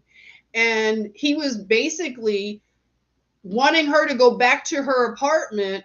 And I don't know what he was I don't know what he was planning on doing to this woman. Do you all remember that? And she talked to him. She was talking to him the whole time. And she was making inroads into this very troubled person. So by the time they got to her apartment, I think they were inside her apartment and he was planning on doing all kinds of stuff to her. You remember, Alan remembers? Yeah, remember? And this woman just talked to this guy. He was so dangerous. He was armed and dangerous. And he just said, she talked about what you remember too, Juan? Yes, it's so crazy. She said, I just spoke to him. And she was like, I realized he was a broken person. And she took this empathy towards him. And she said, I just talked to him and told him that he didn't want to go down this path, that he was going to end up in jail. And I didn't want that for him. And I was asking him what he wanted to do in life. And this woman totally like broke through to this person. And he ended up giving himself up. And he didn't, carry out the crime that he had planned. So it's just like something about that. Whoa, he escaped from a courthouse and he pow-powed a few people. Oh my gosh. Oh wow. I didn't know that, Juan. So he was very troubled. Very troubled. But I was just amazed at that. That's why I was saying I'm in my FeeFees. Because another thing that's really hard right now that I'm seeing on Twitter is I'm seeing that even though these Twitter files are leaking and we're seeing in real time how it's still being suppressed, but yet it's not an echo chamber anymore. You're seeing people that are really like they're reading against it, or some people are just angry, but at least they're coming into contact. They're not being protected in a little echo chamber bubble, but they're starting to see that something's wrong. Even though some people, even in the Twitter space yesterday, they were saying, well, we're going to find out that the Republicans were doing the same thing on Twitter. They were calling in favors and suppressing stories. And, people were okay with that, but then it was a good people like, no, you can't say that. I know that politics are dirty on both sides, but was very left leaning and it was an arm of the Democrat Party. They did not give any leeway to the opposite side of the spectrum. So that can't be true. I mean, it's just not true. So, it was good to hear people having that dialogue. And I'm enjoying that about this new whatever's going on. I'm not saying that Elon Musk is wonderful and I trust him, of course. It's freezing again. Juan says it's freezing. I'm sorry about this because I don't know what it is, if it's certain words. I try to avoid certain words. It's crazy we have to do that, but we do if we want to keep a stream going. Okay, so let's see. It was something I know I wrote down I wanted to share. So today they were just talking about your mental health. How are we gonna be healthy and know when we have to pull away from this stuff? And I mentioned that I want to become more, I don't know, connect again. I don't know. I just feel different about the world. I told you I don't want to travel anymore. Just don't want to travel. I'm not interested in traveling abroad anymore. It's just not even in my thoughts. And it used to be stuff that I thought all the time. Thought about travel. The only kind of travel I want to do is historical travel that's local. So, I'm just at that point. Just the same things that interest me, like even shopping. I haven't shopped for clothes or shoes in three or more years, and I'm not even interested. I don't care. I wear my little sandals. I'll put socks on. I don't care. I'm just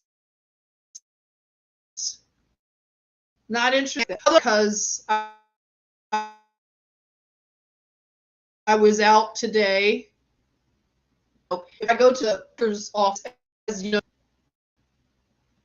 but I'll try to be presentable a little more. So these are easy dresses to, I've got my little. Do you like these little sleeves?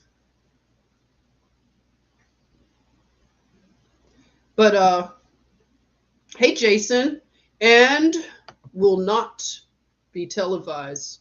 So the revolution will not be televised. What do you think? Will it be televised or not? Hey, Patrice, welcome. My Berks are 8 years old, gave up consumerism about 5 years ago. Yeah. Yep. Definitely this consumerism stuff.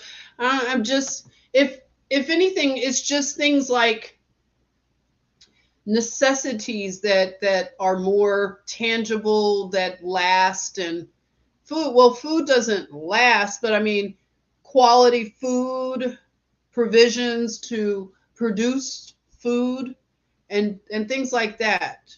That's an interest. Raw materials and that kind of stuff. Today I met a really nice nurse. I was talking to her, and she just mentioned that things have changed so much in terms of, while I'm talking, I'm going to look up something, see what's going on. She was saying that everything has changed, even with the way that people do business. She was just observing that even going to different offices or dealing with different medical offices. And I asked, like, because we didn't know about this appointment today. It popped up out of nowhere.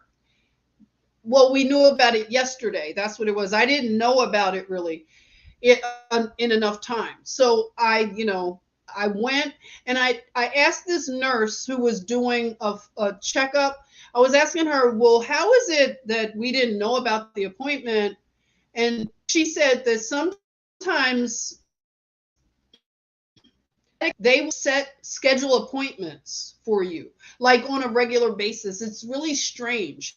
And I had to think about it. I was like, when you are plugged into the healthcare system, it was interesting as I was listening. It's like they take ownership of your body. You don't have agency. You have somebody. I'm sitting there as an advocate. I don't I don't come off menacing or anything. Sometimes I have my notes, but the person that I'm advocating for, they let me know that they feel that I'm scaring the people when I'm there taking notes. they told me that I'm making people nervous. So I've kind of cooled off of writing notes on my like pad. I may take like something little and write a note, or I may take my iPad and in the notes section I might grab something quick. So I don't want to make the people nervous if they feel that I'm making people nervous taking notes.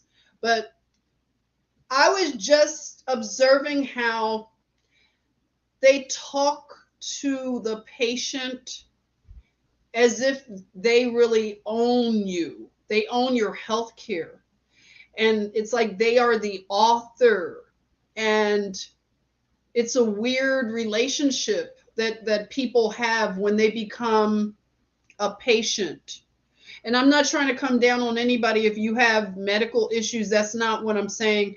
I know some people are being helped, and I'm not knocking the whole system, but I'm just saying that it's just what I observe, because I don't have that relationship with healthcare people. I told you that even when I do come in contact like that for myself, in a rare instance, they will ask me, well, what kind of medicines do you take? And I don't take any.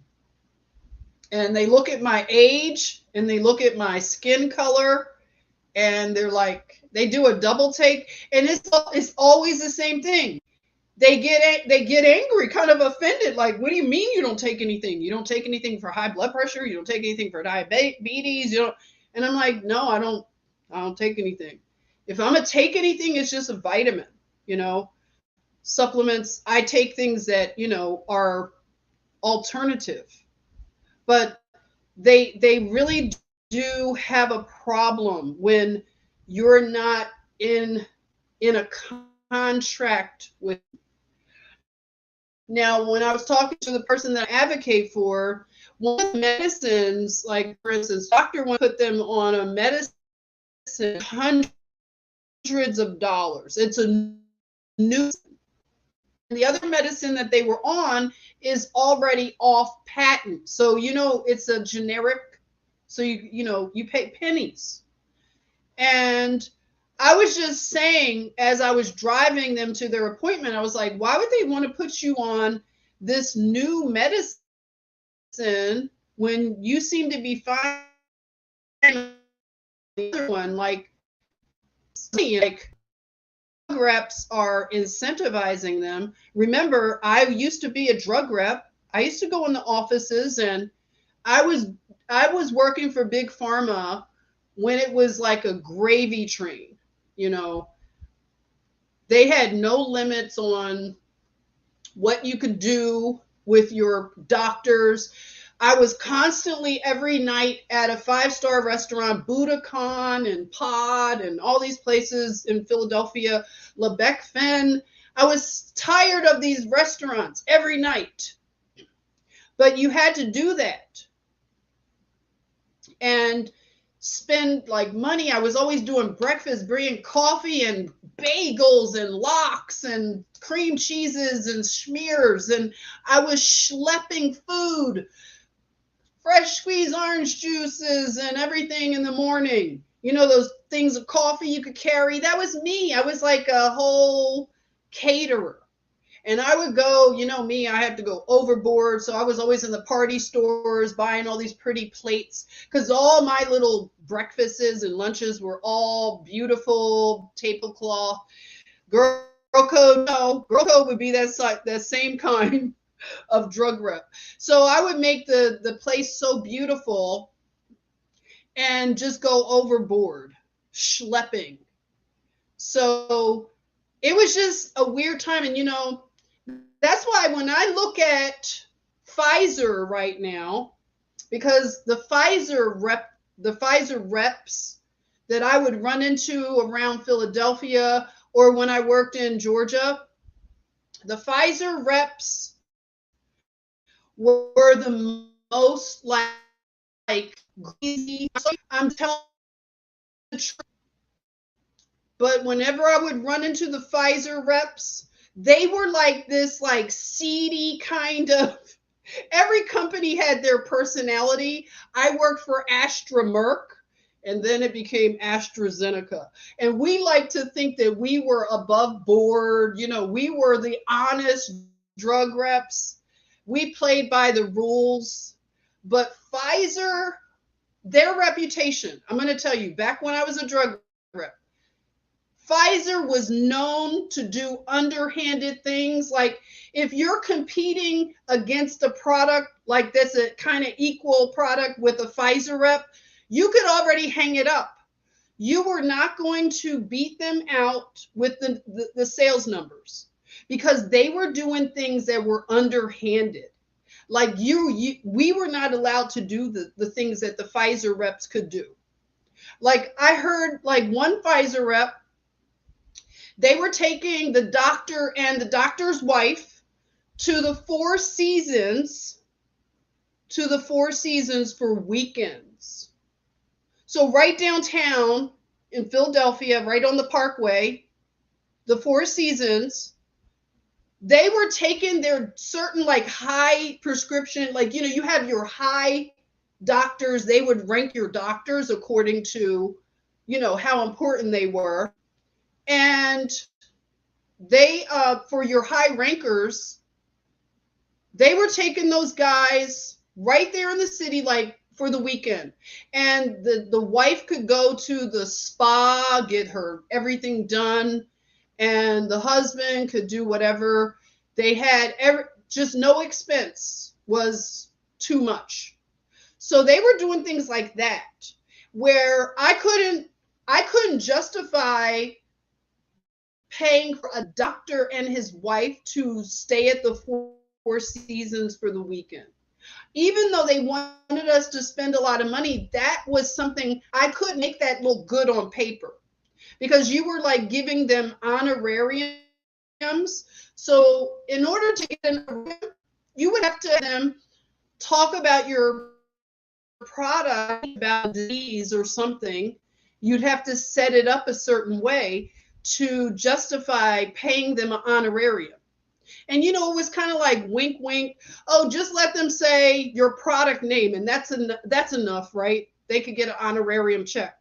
So we were just making it rain on doctors. So the doctors were making extra pocket change from the drug reps because they were getting like $250 for dinner, like an honorarium where they would be the doctor that would say, "Oh, I'm using Prilosec on cats, and it's really like helping with their, you know, gastroesophageal acids. Okay, so I'm doing this in cats right now. Okay, everybody, so you do it too." And then you're like, "Here you go, doc. Thanks a lot. Here you go. Everybody, go ahead and eat all the foods you want." It looked like a freaking Roman festival. Disgusting. Okay, I would take some of the doctors out. I was at one seafood restaurant, the doctor and his wife, they were so greedy. They were ordering towers of seafood. I was like, oh, I was so disgusted half the time. Can you imagine? I can't even see them over the table. They ordered like tiers of seafood. You know, you got Dungeness crab legs on one layer, you got shrimp and lobster, all the cold fish everywhere, and they are just slopping it up. Disgusting, okay? One of the doctors, you know what they had the nerve, the audacity to do? This one doctor, I will not say his name, but if you are a drug rep that worked in Philadelphia, you know who I'm talking about. He is the top tier doctor. He works down in the city where it's like his office is right in the most impoverished area, right? And it looks like a third world, like you're in a third world nation. It looks like they have goats in one part of the clinic. I really do think they had goats and all kinds of things going on. And it's like, you know that something's not right. But this dude is like a multi-millionaire for having this clinic in this area, like impoverished area. just making money hand over fist. But when you would take him out to dinner with his wife, they were disgusting together. They were a match made in hell, okay? So you had to deal with him because he was the top-notch prescription writer. So here you are out with this couple. You know what they did? The wife said, now they were having courses, right? So they were doing their thing, and then they were going to have a steak. Of course, they get the best steaks, like the best steaks you can imagine. So we're always on, what is the Walnut Street? Always on Walnut Street at those restaurants. So they said, hey, don't, they told the chef or told the guy, the waiter, hey, don't cook the steaks, okay? We want you to wrap them up. Don't cook them, wrap them up. That's what they were doing. I was talking to other drug reps, and they were like, oh, they do the same thing to me. I took them to such and such the striped bass yesterday, and they did the same thing. They've now taken food uncooked home. And then another rep told me, oh yeah, I go to their house on the weekends. We hang out at the pool and are grilling all those steaks and stuff they're getting. Can you believe that? They were taking home raw steaks from your dinner that you're paying for out of your budget, right? And taking it home to then they're collecting all these steaks and things. So they're grilling out on the weekend.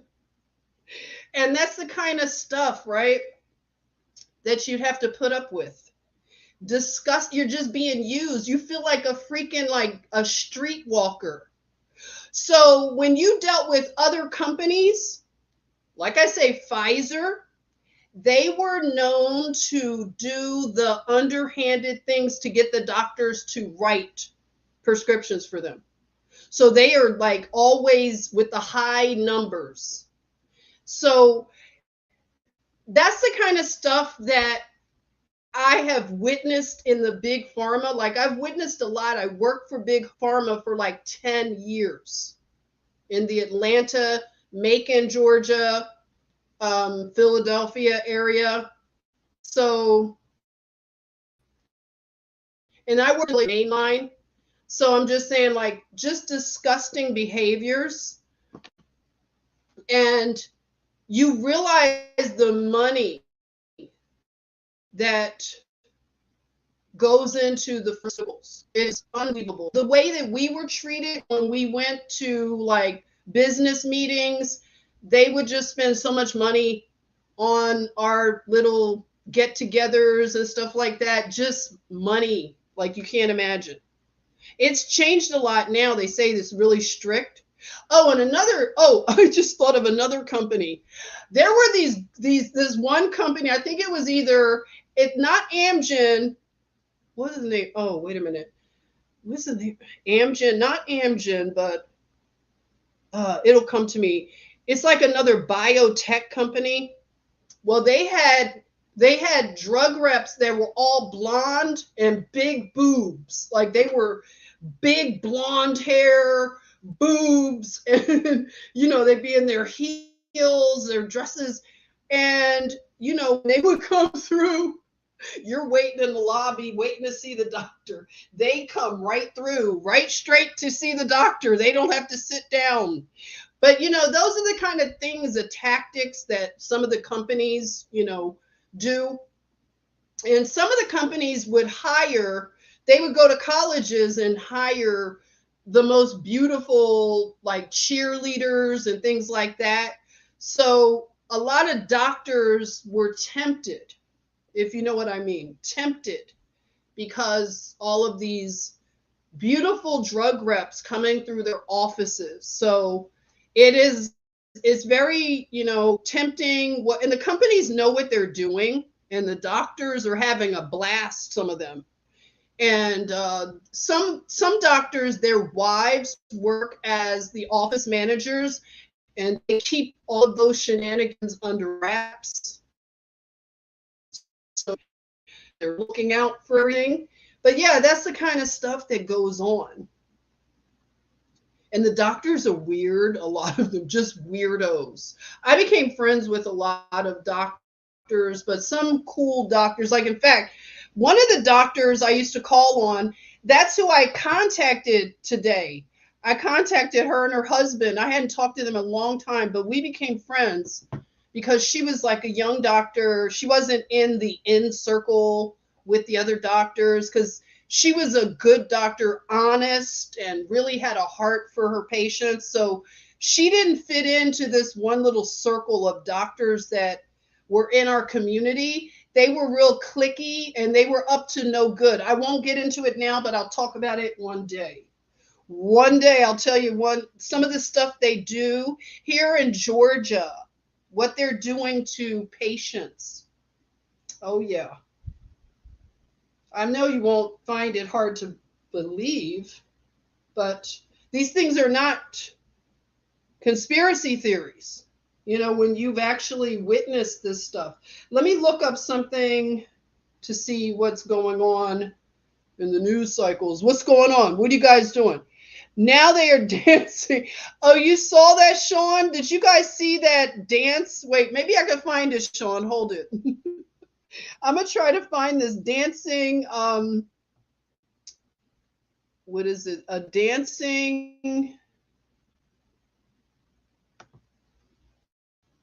dancing soldier, Ukraine, in Ukraine. This soldier is dancing, and it kind of gives you that TikTok vibe. Let me see if it's working. I'm trying to share Twitters. Is it there?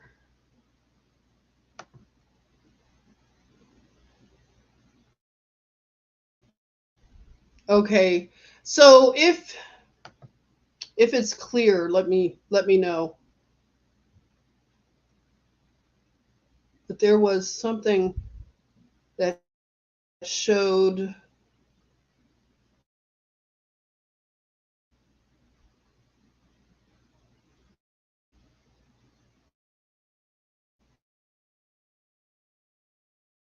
soldier dancing.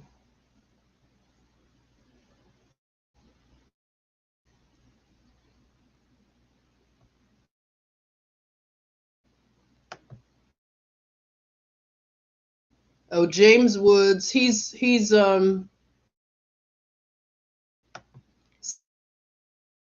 he's going to sue. I think he's going to sue Twitter, right? Because of the censorship. He said that he lost a lot of money. Let me see if I can go in and search dancing.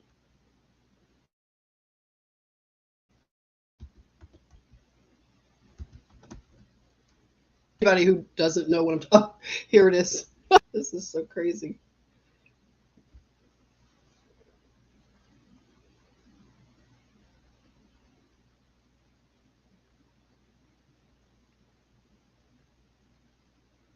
So this is a Ukrainian soldier out here dancing, and you know, it's, as Salty says, stunning and brave. Stunning and brave.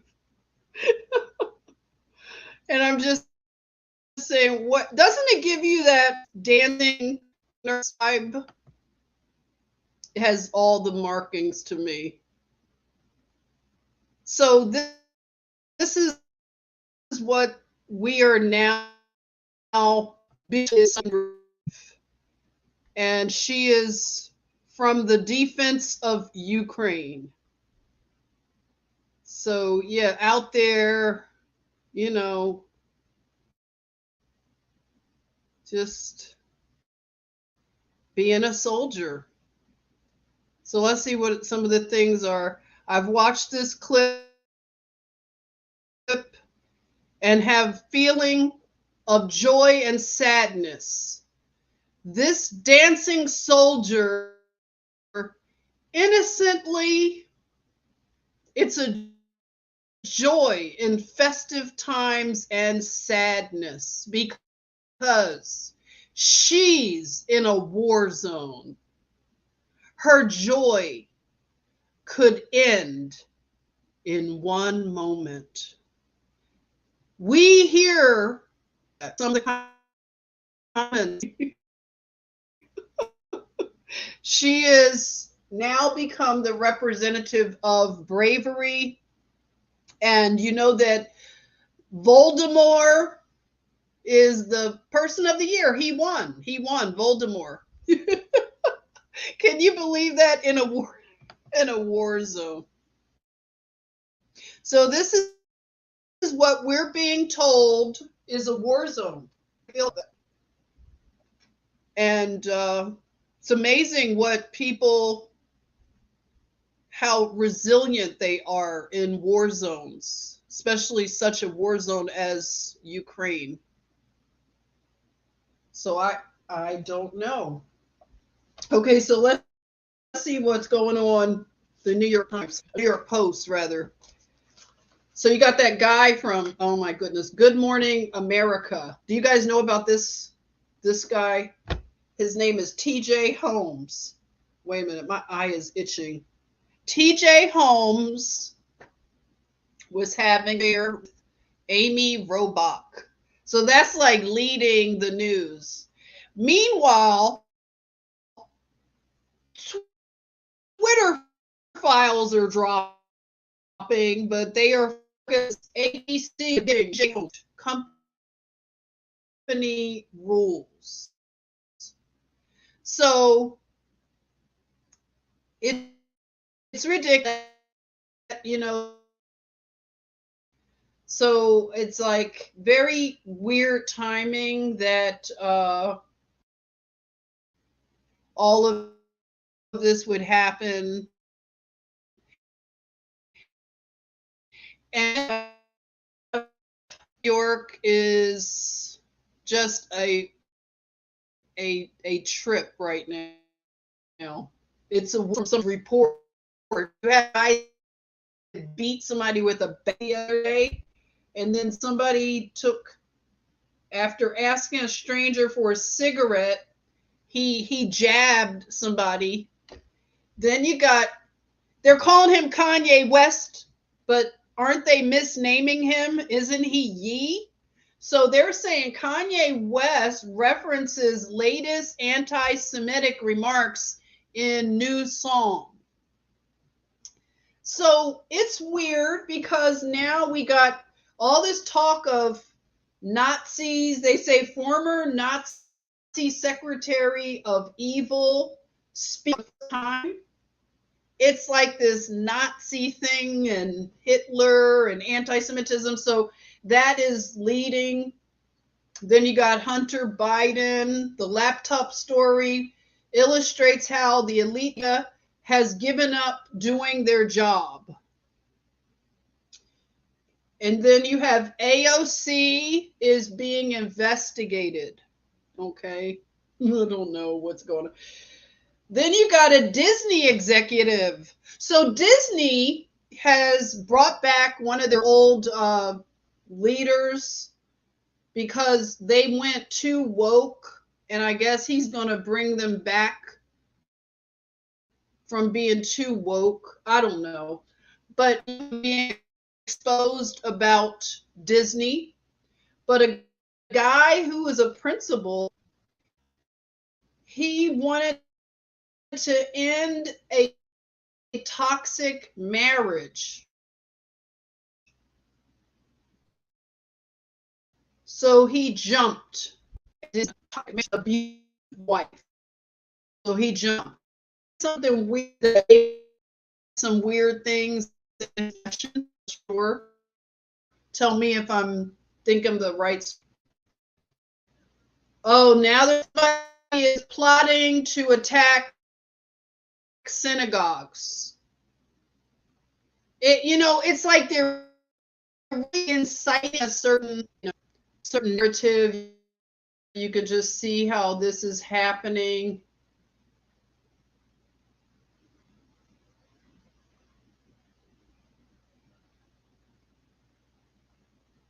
What else? It's weird. A lot of them have turned on certain narratives they were pushing. I don't know. This New York Post, I don't know what to make of it. Sometimes they seem like they're getting more than other things, but you could see the bias. But it's one of the more fun papers to read. It's kind of funny. I don't know. Not too much. Wow. A lot of really crazy things. You heard about the Philadelphia gas station in North Philadelphia? They're hiring private security. So it's like this group of officers that are carrying, the AR-15s because of the crime. They're paying private security.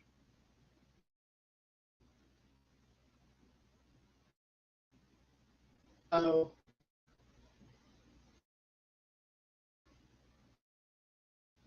they're eligible to the XCC. So they're, take the doofus off. You can't take it and make this. Like Kim Kardashian was making people nauseated. I'm sorry. I was just carried away. I was just talking, and Kim Kardashian was just right there in your face. That wasn't fair. Please forgive me. That was too much Kim Kardashian. Somebody said, Lori said, we'll pay you to stop.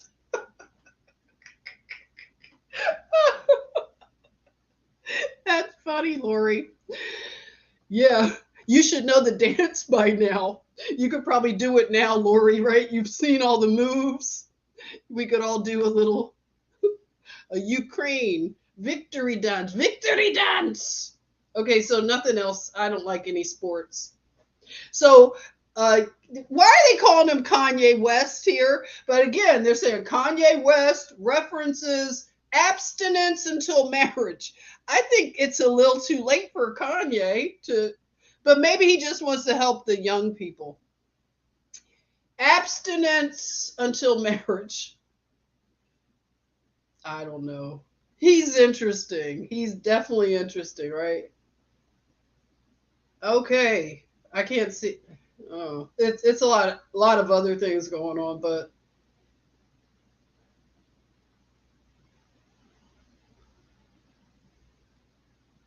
all right. So it was something else I wanted to talk about. I want to talk about. I know I was supposed to be reading more of the Book of Jubilees. I haven't forgotten. I'm still going to do that. I'm still okay. I'm going to do that. I'm trying to think of how to, because I can't move things around on my main channel. I'll probably put it on another.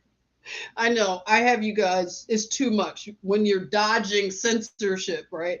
But I was thinking to keep it all in one place because I can't work on my back office. So I may have to put it on another backup channel that I have so it can all be together. But I will get back to the reading of that and some other things that I've gotten off track with. So give me a bit of more grace. But something I want to share. Hold it. I think it's in, yeah. I want to eventually get, I would have printed this out, but it's a few slides. And one of my friends on Instagram, she has a private page, so I can't tell you that you can follow her because not everybody's page is public. So she gave a great presentation of slides that talk about law, common law. It's amazing. I want to break this down. Maybe I could do it tomorrow. Maybe we get together. Let me know what you're doing tomorrow. Maybe we could get into this, right? Talk about common law and like get into the law. I really want to study law. I told you that I'm really into law right now. And I've been influenced a lot by Kev Gillespie of Coffee and Kush. He talks about law and just, I get it now. This is, to me, this is the only way out is to repatriate. So as much as the craziness that's happening and we're watching this system, it's collapsing. And I know some people may think that you could redeem a system like that, but I I don't know how. When you look at the things that they're doing, like I said, you got Raphael Warlock, a pastor that upholds abortion. He just won the Senate here in Georgia. And it's like, okay, when you have things like that going on, and you really have people that they rock with that kind of stuff, like they are lawless people, they can justify killing babies. Like they think this is good in their book. And I know they did the thing with Herschel Walker. He had paid for abortions. I okay, it's just, what do we have? We Are we going to vote our way out of this? Is this how we're going to solve our problems? I feel that Jah is again waking up his people, especially his remnant, to speak about these things, because people are still looking for, and they talked about this today in the Twitter space, people are looking for a savior. They're looking for a hero, a leader. I used to think that that was like more so the case with like black people, always looking for like a messiah. You know, they always say we don't have leadership in the black community. We haven't had leadership since MLK. And it's like, or Obama, I guess they might think that he was black leadership. But it's like the people today in the Twitter space in Hotep Jesus, they were from every background. And I appreciated them saying, like, why are we always looking for a leader? And this is where we keep getting played. We keep getting played because we are looking for someone. If all they have to do is start talking about truth, like they can mix truth in with misdirection, and we can fall for it. I know I have fallen for a lot. And we go from one, it's like going from one bad relationship to another. Like you're like Kim Kardashian. She doesn't let her lady bits cool off until she's in another relationship. All that mileage on her, right? And they wonder why they can't carry a baby in those wombs. These are young women. They got to have all these surrogate women. It's because you got too much mileage, okay, baby cakes? Too much mileage. You don't let that thing cool down, and you're jumping in somebody else's bed. Sorry. Look at that. So we got a little bit, I was a little bit angry there. Let me calm down. But I'm just saying, like, you know what I'm saying? What am I saying? Are we good? The camera's good. So that's that. What can you do to redeem this stuff? What? I mean, you got Zelensky, you got Voldemort, who is now Times Person of the Year. And it's laughable. You don't get upset, you guys, okay? Don't let this is what they want. They want you to be demoralized. When you look around, you're like, gosh, everything's crazy. Yeah, it is crazy for them. Wait a minute, my camera doesn't look like it's, wait a minute, hold it. Feels like I knocked something. I knocked it. Are we good? Get the spoon. All right, the spoon is right here. Okay, so got the spoon here. Remember, I was so mad one day. I got so mad. I had the spoon in my hand, and I had the iPad. I wanted to take this spoon, and I remember Molly knows. Remember, I was so mad one day. I took the spoon, and you know how you get the crazy thought. I was like, just crash the screen. I wanted to take it and bam. I think Molly said, "Don't do it, Jennifer. Don't do it. You guys stop me, right?" So yeah, so I'm not going to do that. But this is the thing. We, again, it's our fault. Gen X, it's our fault. We let it go into crazy. We let the bus go all the way to Crazy Town, and we should have pulled the string and said, "Bus driver, please let us off right here. We will. Can you let us off in the middle of the block? We can't go to Crazy Town, please. We will get off here. Just give us a transfer. Can I get a transfer?" So we didn't get off the bus. We went all the way to Crazy Town, and we had the kids in the bus going to Crazy Town. And so now we're in Crazy Town. Welcome. How many people are served? Okay. We are there, baby. The bus has gone all the way into Crazy Town. So now are we going to vote our way out of Crazy Town? What are we going to do, people? Is this the answer? Is this what we're handing down? I have my little peach. You know, they give you a peach. Where's my peach? Wait a minute. I got to show you my peach. Hold it. Hold it. You got to see my peach now. I'm here in Georgia. Georgia. Let's see. Where's my peach?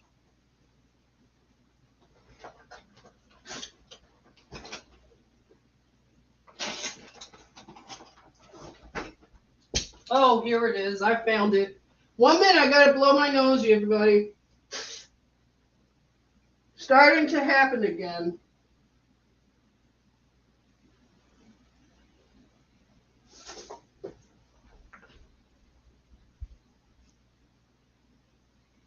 All right. So I'm making a point. All right. This right here. I saw somebody make this point. This is what they give you. I secured my vote. Okay, so I got this.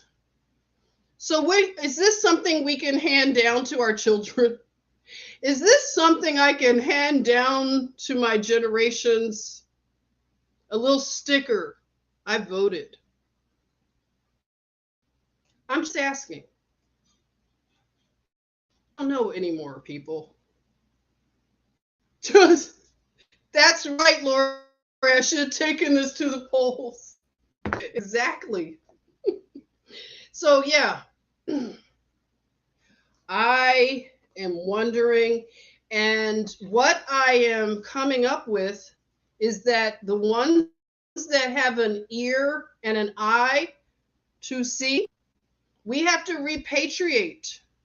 And the law, the common law, you know, you got Kim Kardashian again. I hate to keep bringing her up, but she is some kind of law student. She's studying law and a do-it-yourself law degree. So if somebody like her wants to study law, shouldn't we want to study law more so than a Kim Kardashian? She wants to study law so she could be a part of the bar association, right? Barring us from the law. We know that trick, right? A lot of us we've been studying some things about the bar association and being a citizen and all of these classifications and getting your status corrected, right? I know this crowd knows a lot about that kind of stuff. Oh my goodness, Juan, thank you. for the super chat. Thank you. Ever wonder why history repeats itself? Exactly. Thank you. I do see that now. Just a cycle of doing the same dumb things and just arriving at the same dumb places just over and over and over and over. So the law is how we have been tricked into contracting our labor, we contract our health out, we contract our education for our children, we contract our relationships out. I mean, so many things that we allow involved in. And then we wonder, why are we being treated like we're not important? Why do we have to register our garden to the government? We have to sneak and buy raw milk. Why do we have to anything? I mean, why are we allowing a food company like Monsanto to be in charge of our food? Like I told you, my father, who is an agricultural scientist, he tells me that we throw away food, so much food. You wouldn't believe how much food goes to waste in this country. So while they're trying to get you wrapped up in fear and the way that they're manipulating the markets, there's a way to fly above that. It's a way that you don't have to fall prey to the fear tactics. They've done this before. They keep doing it. Whenever you read anything now, like if I look at financial stuff, the one word that I see a common thread of is fear. And when you look back in the 1800s and you look at what they did with the market crashes all over, like I said, they called it the panic of 19 whatever, the panic of this, the panic of that. And now it's the fear of this, fear of that. So it's coming at us like, so fast now. It was something just unleashed in 2020. So we have to just fight for our mental health, really, because mental health is really challenged now. But even for people that are awake to the ugliness, and we're seeing the unmasked nature of evil, and it's daunting. It really is sometimes, because even looking at some of the accounts on Twitter, they have the died suddenly account. If anybody follows or likes it, you're going to end up seeing it. So they had today, because to watch, you have a woman who's working out. Did you all see that? The woman she's at a gym and she's just, working out, and she just does the weird thing where she looks to the left. Is that what you're noticing? If you've seen some of these, the footage of these people that are just suddenly dropping, it's like they almost like go into a catatonic, like they turn to the left or something, like twist, and then they just fall down. And this woman was at a gym and she fell down, like fell on her face. And the people around, I'm noticing people they're not quick to respond. Have you noticed that? They don't know how to administer emergencies like CPR. I would think people need to learn CPR, but they don't seem like they're willing to their response is kind of, retarded. Like they don't know what to do. They watch it for a minute and it's happening on. And some of these athletes they're elite athletes.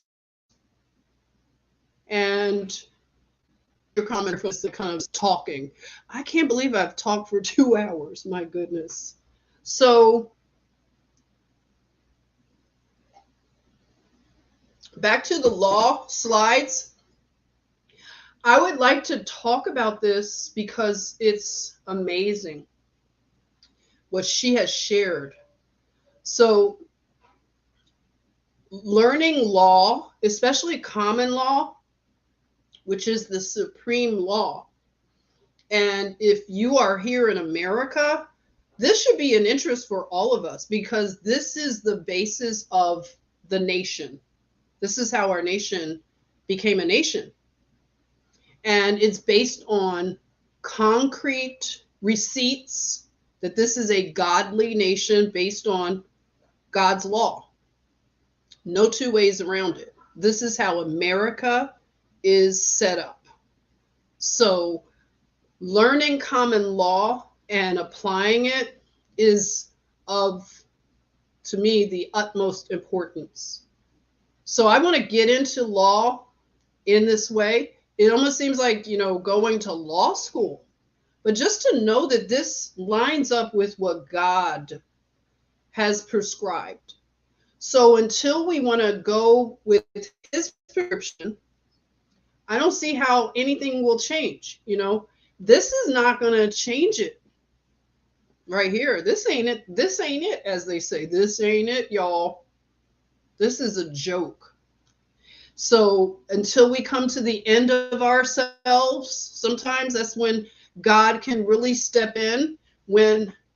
He can step in whenever he wants, but he doesn't force himself. This is, free will. But when we come to the end of ourselves and realize, like, okay, we don't have good choices here. We got a pastor who supports abortion. This is where we are. It's weird. It's very weird.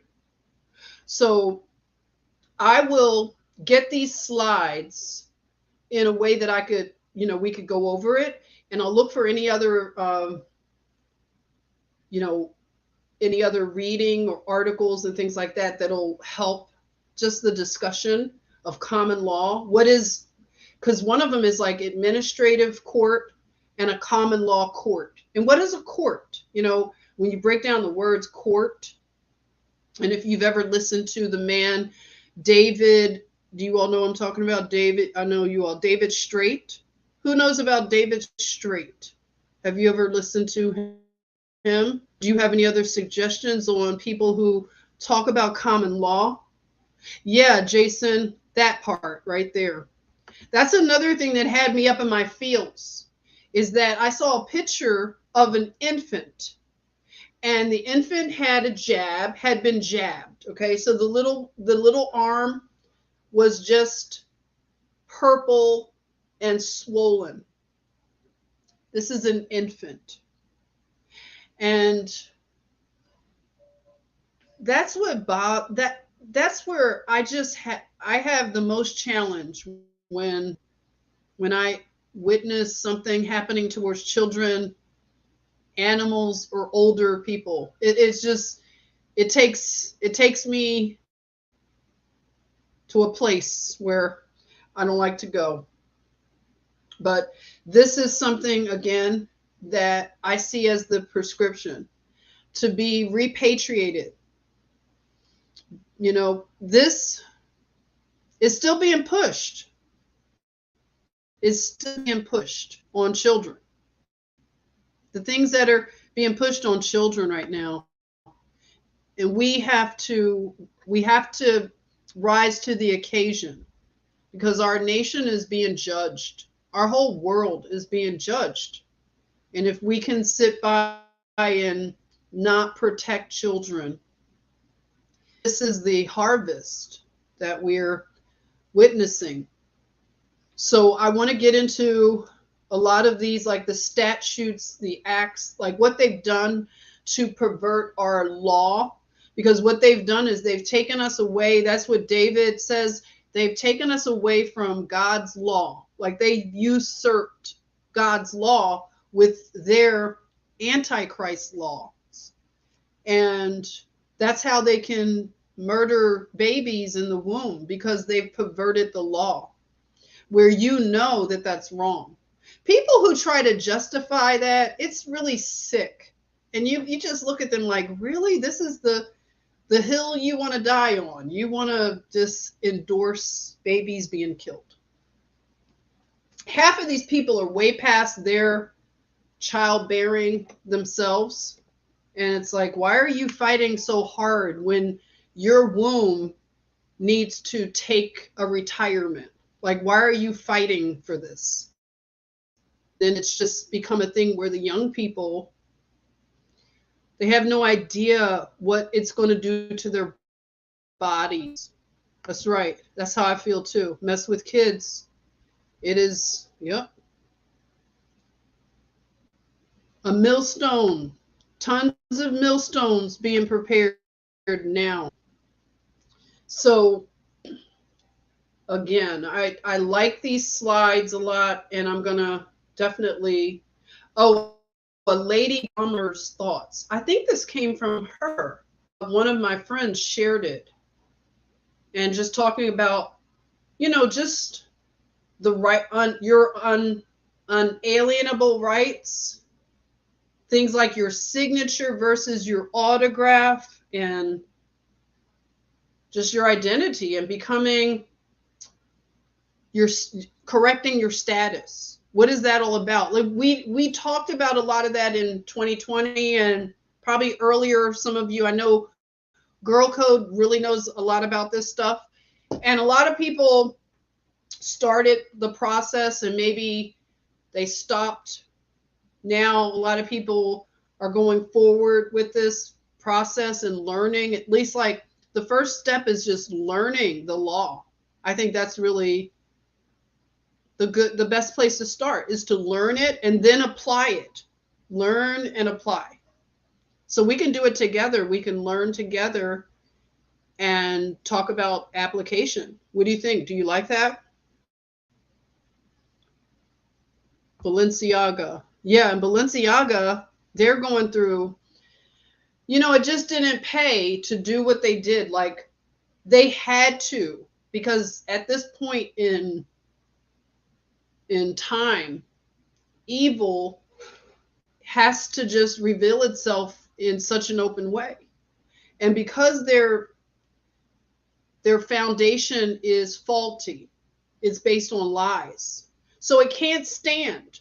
That's why we're watching it unravel. And the way it's unraveling, it's unfortunate, uncomfortable, and cringy to watch. It can be demoralizing to witness. But as we know that God is in control, even with this Balenciaga stuff, they got exposed. And they were exposed in mainstream ways, not tinfoil hat conspiracy theories. It's not possible for people to gaslight this Balenciaga. So the Balenciaga was like the thread that really unraveled this stuff for the common person to finally now look into. Because this Balenciaga thing it connects all the rabbit holes.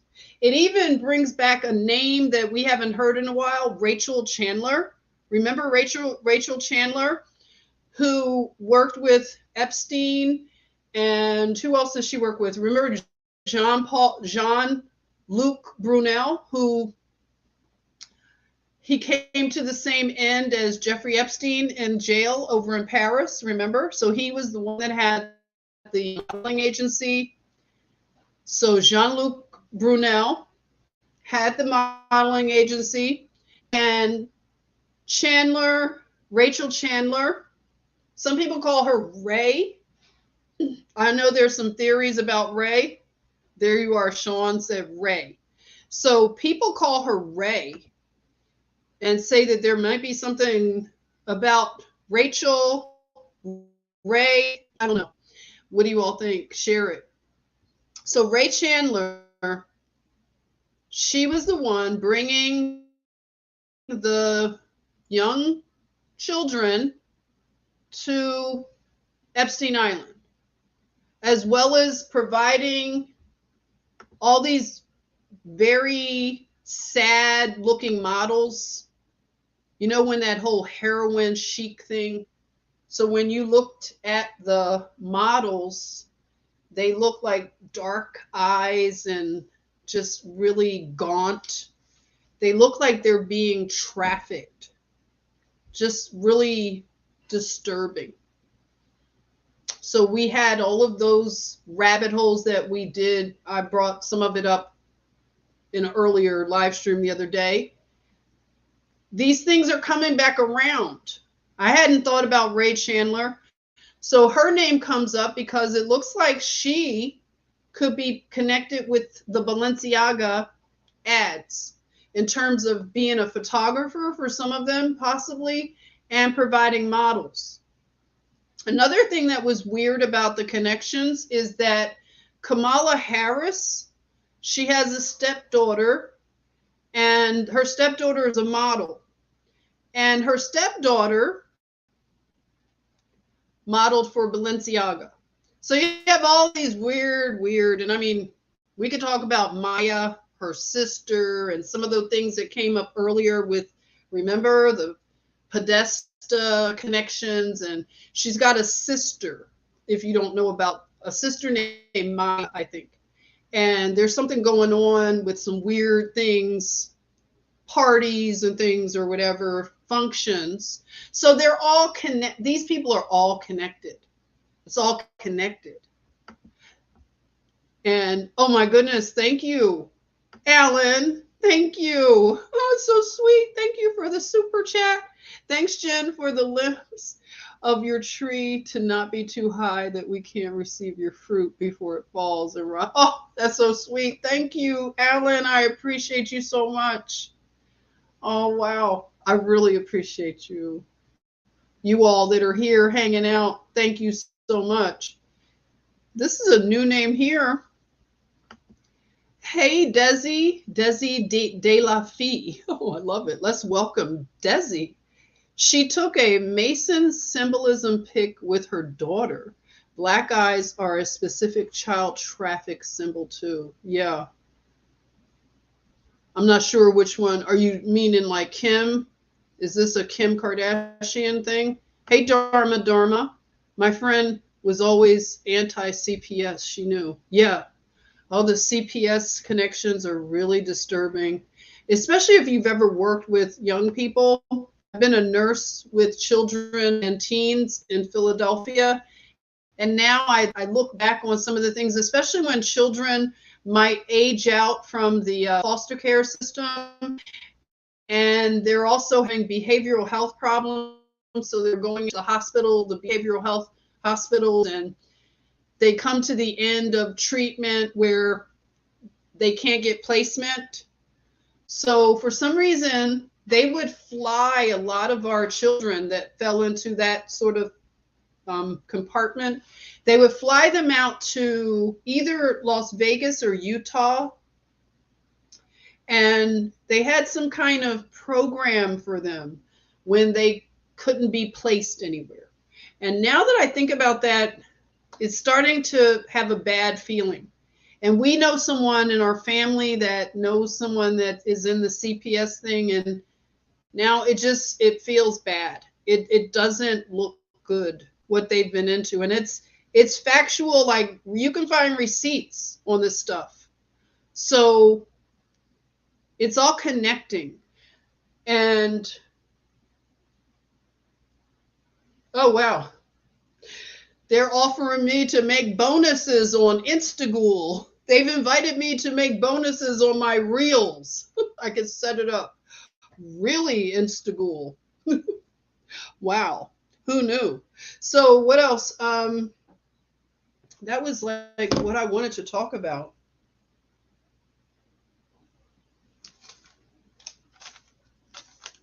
Let's see. I might have another. Oh, what else? It was something else. Seems like something else I wanted to share. If anybody knows how I can contact anybody at Google, do you have a number? Let me know. Put it in the comments if there was. I swear I talked to somebody not that long ago. It couldn't have been a year ago. I really did talk to somebody at Google who helped me. She helped me. Now, if you heard my story, I don't know if it's possible to call anybody at Google, but I need to contact somebody to help me with my main channel. So I guess that's all my notes. They are monitoring me. Juan said they are monitoring me. I'm sure. Yep. I'm sure they are. Patrice, there are a lot of connections. There are definitely a lot of connections. Yeah. Tons of connections. Adam, I'm so glad to see you, Adam. I lost a lot of friends that lost their minds.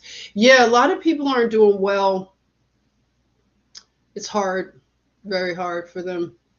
And it's hard to witness. Let's just be honest. It's hard to witness this. Like I said, when you see the dropping, all the people that are dropping like flies, as they say, it's hard to witness that. It is. And some people are commenting that, yeah, they got the stuff, they were coerced into it, and they feel bad. And, they're asking that we be sympathetic to them, not callous. And I know some people are laughing at it. I get it. And people are angry that the anti-vax people were treated so poorly. But I mean, when we're at this place that we're at right now, it's hard to laugh at what's happening. I don't find it funny when I watch these videos of these athletes. It's so many. People are putting compilations together, and today Zuby put together a compilation of all the coercion. So all the promises of money and food and donuts and whatever else if you got the jabs and the boosters and just all of the weird. It was such a weird time to go through and watch people succumb to it. Some people that could have fought against it, they just succumbed so easily to it, acquiesced. And the fear tactics, it was, I can't believe it. Like now that I look back, I know we all went through it, but it's just so unbelievable. When I watched this compilation of, you had the mayor in New York eating a burger, like Shake Shack burger, and acting like this was something that is such a fabulous thing. Like you can't go and get a Shake Shack burger and fries. Very strange. But it was a psyop. It was very well done. And some of these mandates are being eliminated, but yet you'll see it still pushed. Like when I go to these appointments to advocate, I have to push back on them and say, please don't push these vaccines on somebody who has cancer. Like, can we just hold off on all of that? Like, they need their immune system, please. And it's like they start to agree with me. And it's sad that, I have to even say that to them, but they push so hard every time. And I didn't feel comfortable doing that when I was practicing nursing. I told you guys, I would always tell people, hey, I have to ask you this question, but you can always say you don't want to do it. You don't have to agree to this. You can think about it. And I would just give them that option to think about things. Wait till you go talk to your private doctor. You don't have to do things right here. So I would just give them a chance to relax. Of course, another nurse is going to come through and give them all of this stuff, but at least I know that I just never push that stuff. I mean, I've told you guys this. I've never given a vaccine. I would always opt to push it off. I never felt comfortable giving somebody a vaccine. It's just something about it. I've never done it. Let's see. That's it for now, I'm thinking. It's a lot going on, though. It's like a lot. They've let, what's his name, back onto Twitter. They've reestablished, what's his name? Do you know what I'm talking about? Who was just replatformed? He got in trouble. Like, come on, what was his? And I don't know about this guy because I saw some stuff about him that really made me look into just him a little differently. I'm gonna see if I can. It's funny sometimes when you look at your feed, like even people that you're not following, you'll see there if somebody commented. Do you know? Not Trump. So it's some. Is he's with Trump. He was an advisor, but they just re-platformed him like not that long ago. So he's back. So it's very interesting how the people that will start coming back possibly and just we'll start to see different conversations happening again. I'm trying to just go through this. If you hadn't heard, let me see if I can just scroll through because I was like, oh, interesting.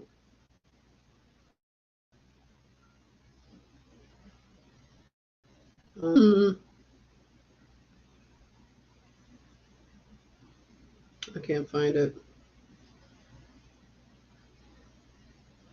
Let's see if anybody mentioned Veritas. Yeah, I think Veritas is back. But this is a guy.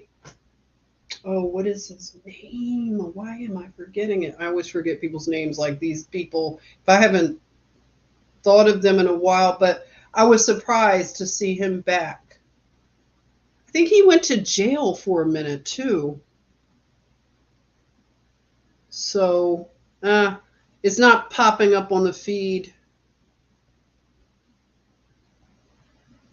Yeah, I don't see it popping up. What'll happen is if I stop this stream, I'll probably see it right away.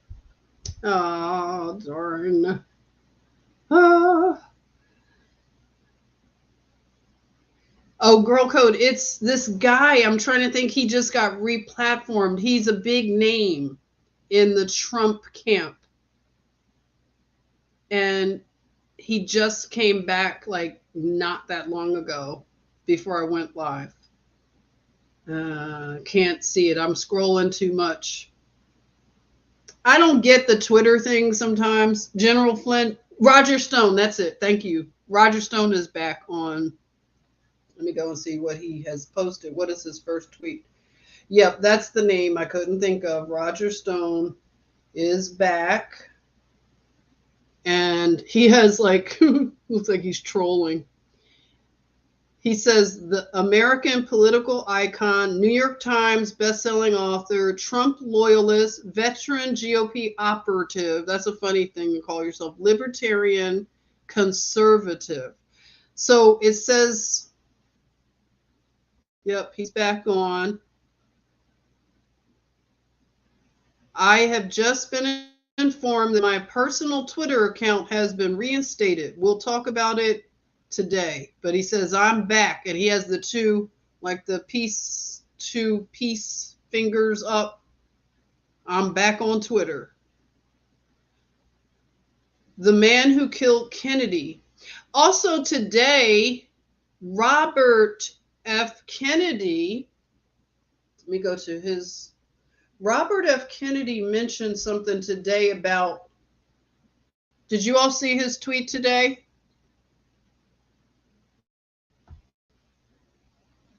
You like Roger Stone? Okay. Have to kind of look into him again. Okay, so Robert F. Kennedy Jr. posted today that something about he stays on Fauci's neck. Okay, so he posted that more evidence of something we've known for decades. Oswald was a CIA asset. So this is from a Newsweek article that's talking about Oswald being a CIA asset. So now, again, like I was saying, all this stuff is just happening at one time. I don't know where it will lead, but a lot of us have been wanting to have disclosure about the JFK assassination. Possibly this is a little opening for more of that to happen. What it would do is, from my standpoint, even though it happened so long ago, it will lead to other things when it comes to the FBI, when it comes to what JFK, what his brother, JFK, or his uncle rather, because his father was also assassinated. That's a whole other thing. But what the CIA, their involvement in things, as well as the FBI, as well as the comments that JFK made about the CIA and other groups, secretive groups. So let's see if I can find that quote. I'll read that before we close out. So it would be good, right, to have more disclosure about some of these things, cold cases that do make a difference. It does make a difference because it leads to other things, and it leads to, yep, full disclosure. Please let it come forth. Yeah, I think we can handle it, right? Can we handle it now? So let me see. What did JFK say about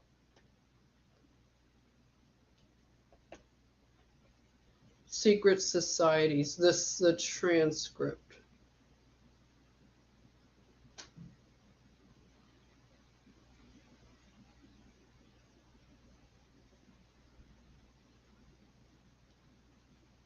Soul Yeshua. We do not, those 3-letter agencies, yeah, they're useless. They are. When you look at the creation of the FBI, even, I didn't know that it's just unlawful. They're not a part of it. It's just, they don't have a place in our society.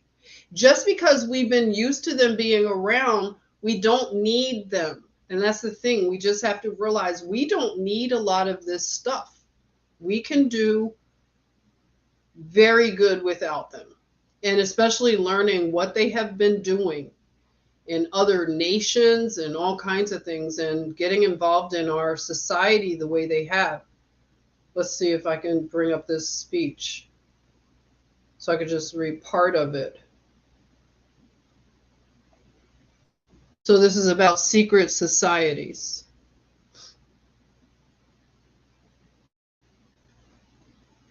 The one part I want to, let's see.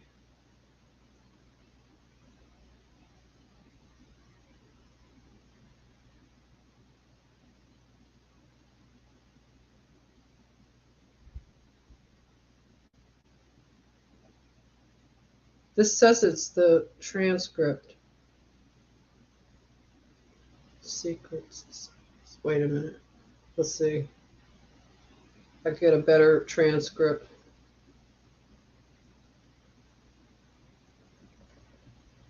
I think this will become a circle back as we're reevaluating the need for the CIA, all this stuff, uh, FBI, and any other secrecy.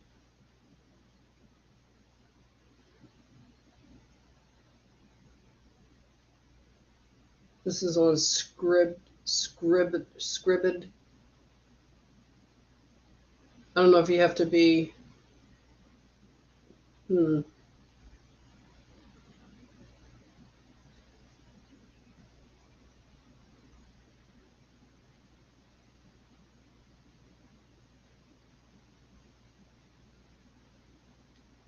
So this part is saying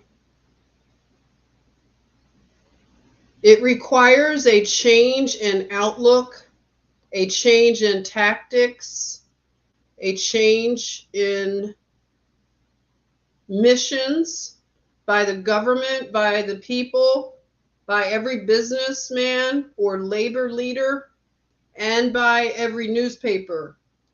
For we are opposed around the world by a monolithic and ruthless conspiracy that relies primarily on covert means for expanding its sphere of influence, on infiltration instead of invasion, on subversion instead of elections. Subversion instead of elections. So these are all, this is just BS. On intimidation instead of free choice. On guerrillas by night instead of armies by day. It is a system which has conscripted vast human and material resources into the building of a tightly knit, highly efficient machine that combines military, diplomatic, intelligence, economic, scientific, and political operations. Its preparations are concealed, not published. Its mistakes are buried, not headlined. Its dissenters are silenced, not praised. No expenditure is questioned. No rumor is printed.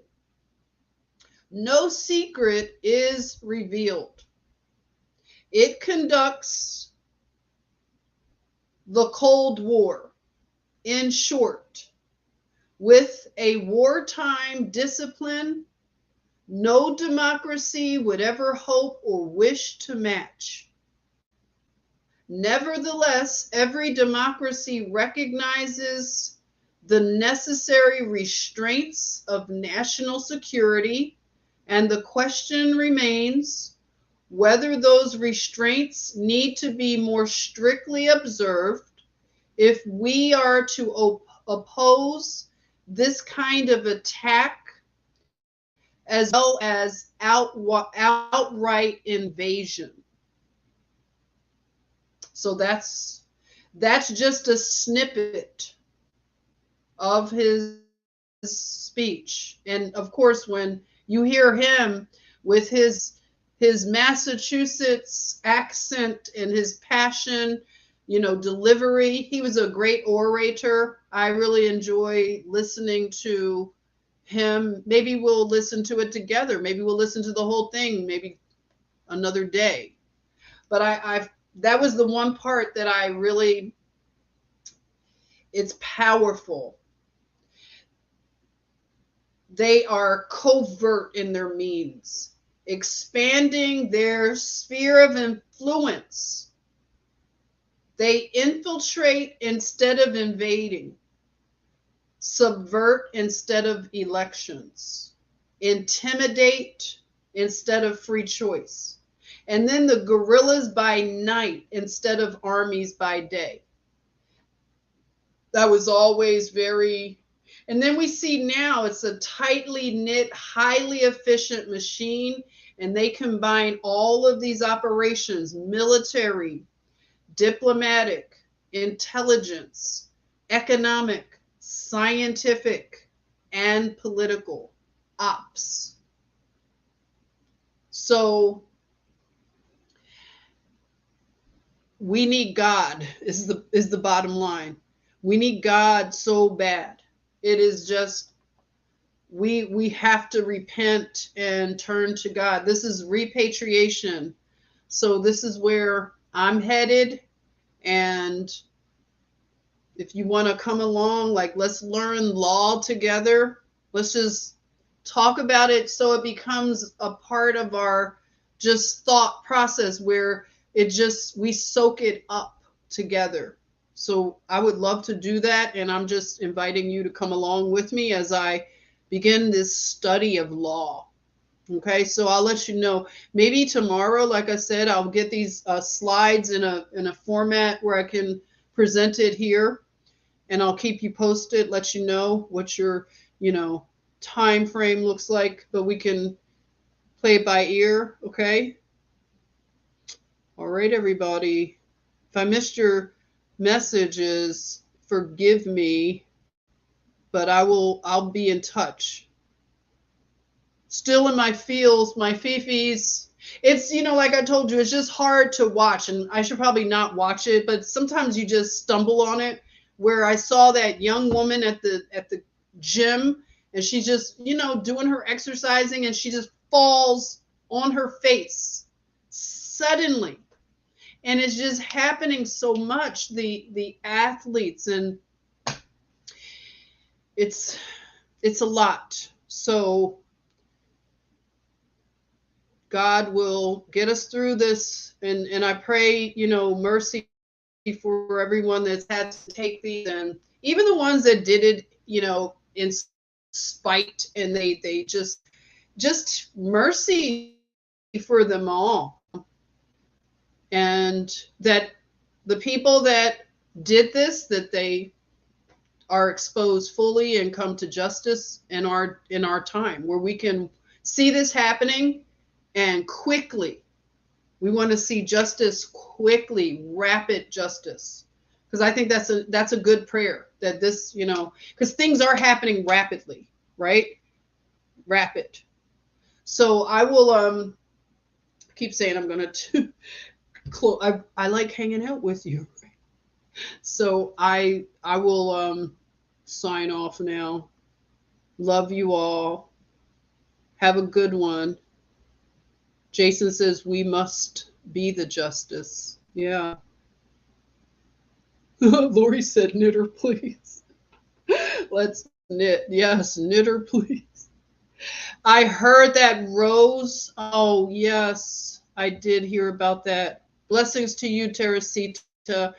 I don't know who his son is, but they say he's a footballer. But Rod Stewart's 11-year-old son had a heart attack yesterday. So, the heart issues, just really hard. So it's happening to people from, all walks of life. Love you, Sissy. Thank you for hanging out. Love you so much. Oh, wow. Loria Robinson. Yes, Jennifer, I want to study law also. Learn the correct law. Oh, you're welcome. So, yeah, come by and see us and hang out again, Loria. And I'll keep you posted, okay? So if you have subscribed to the channel, thank you so much. If you choose to like the video, thank you. And yeah, so I think you could turn on notifications. Hopefully it works. I think it's a hit or miss, but the next time I do something, especially covering the law stuff, I'll give you a little heads up, okay? So you can check the notifications, okay? All right, until next time, take good care and love you guys, and see you soon.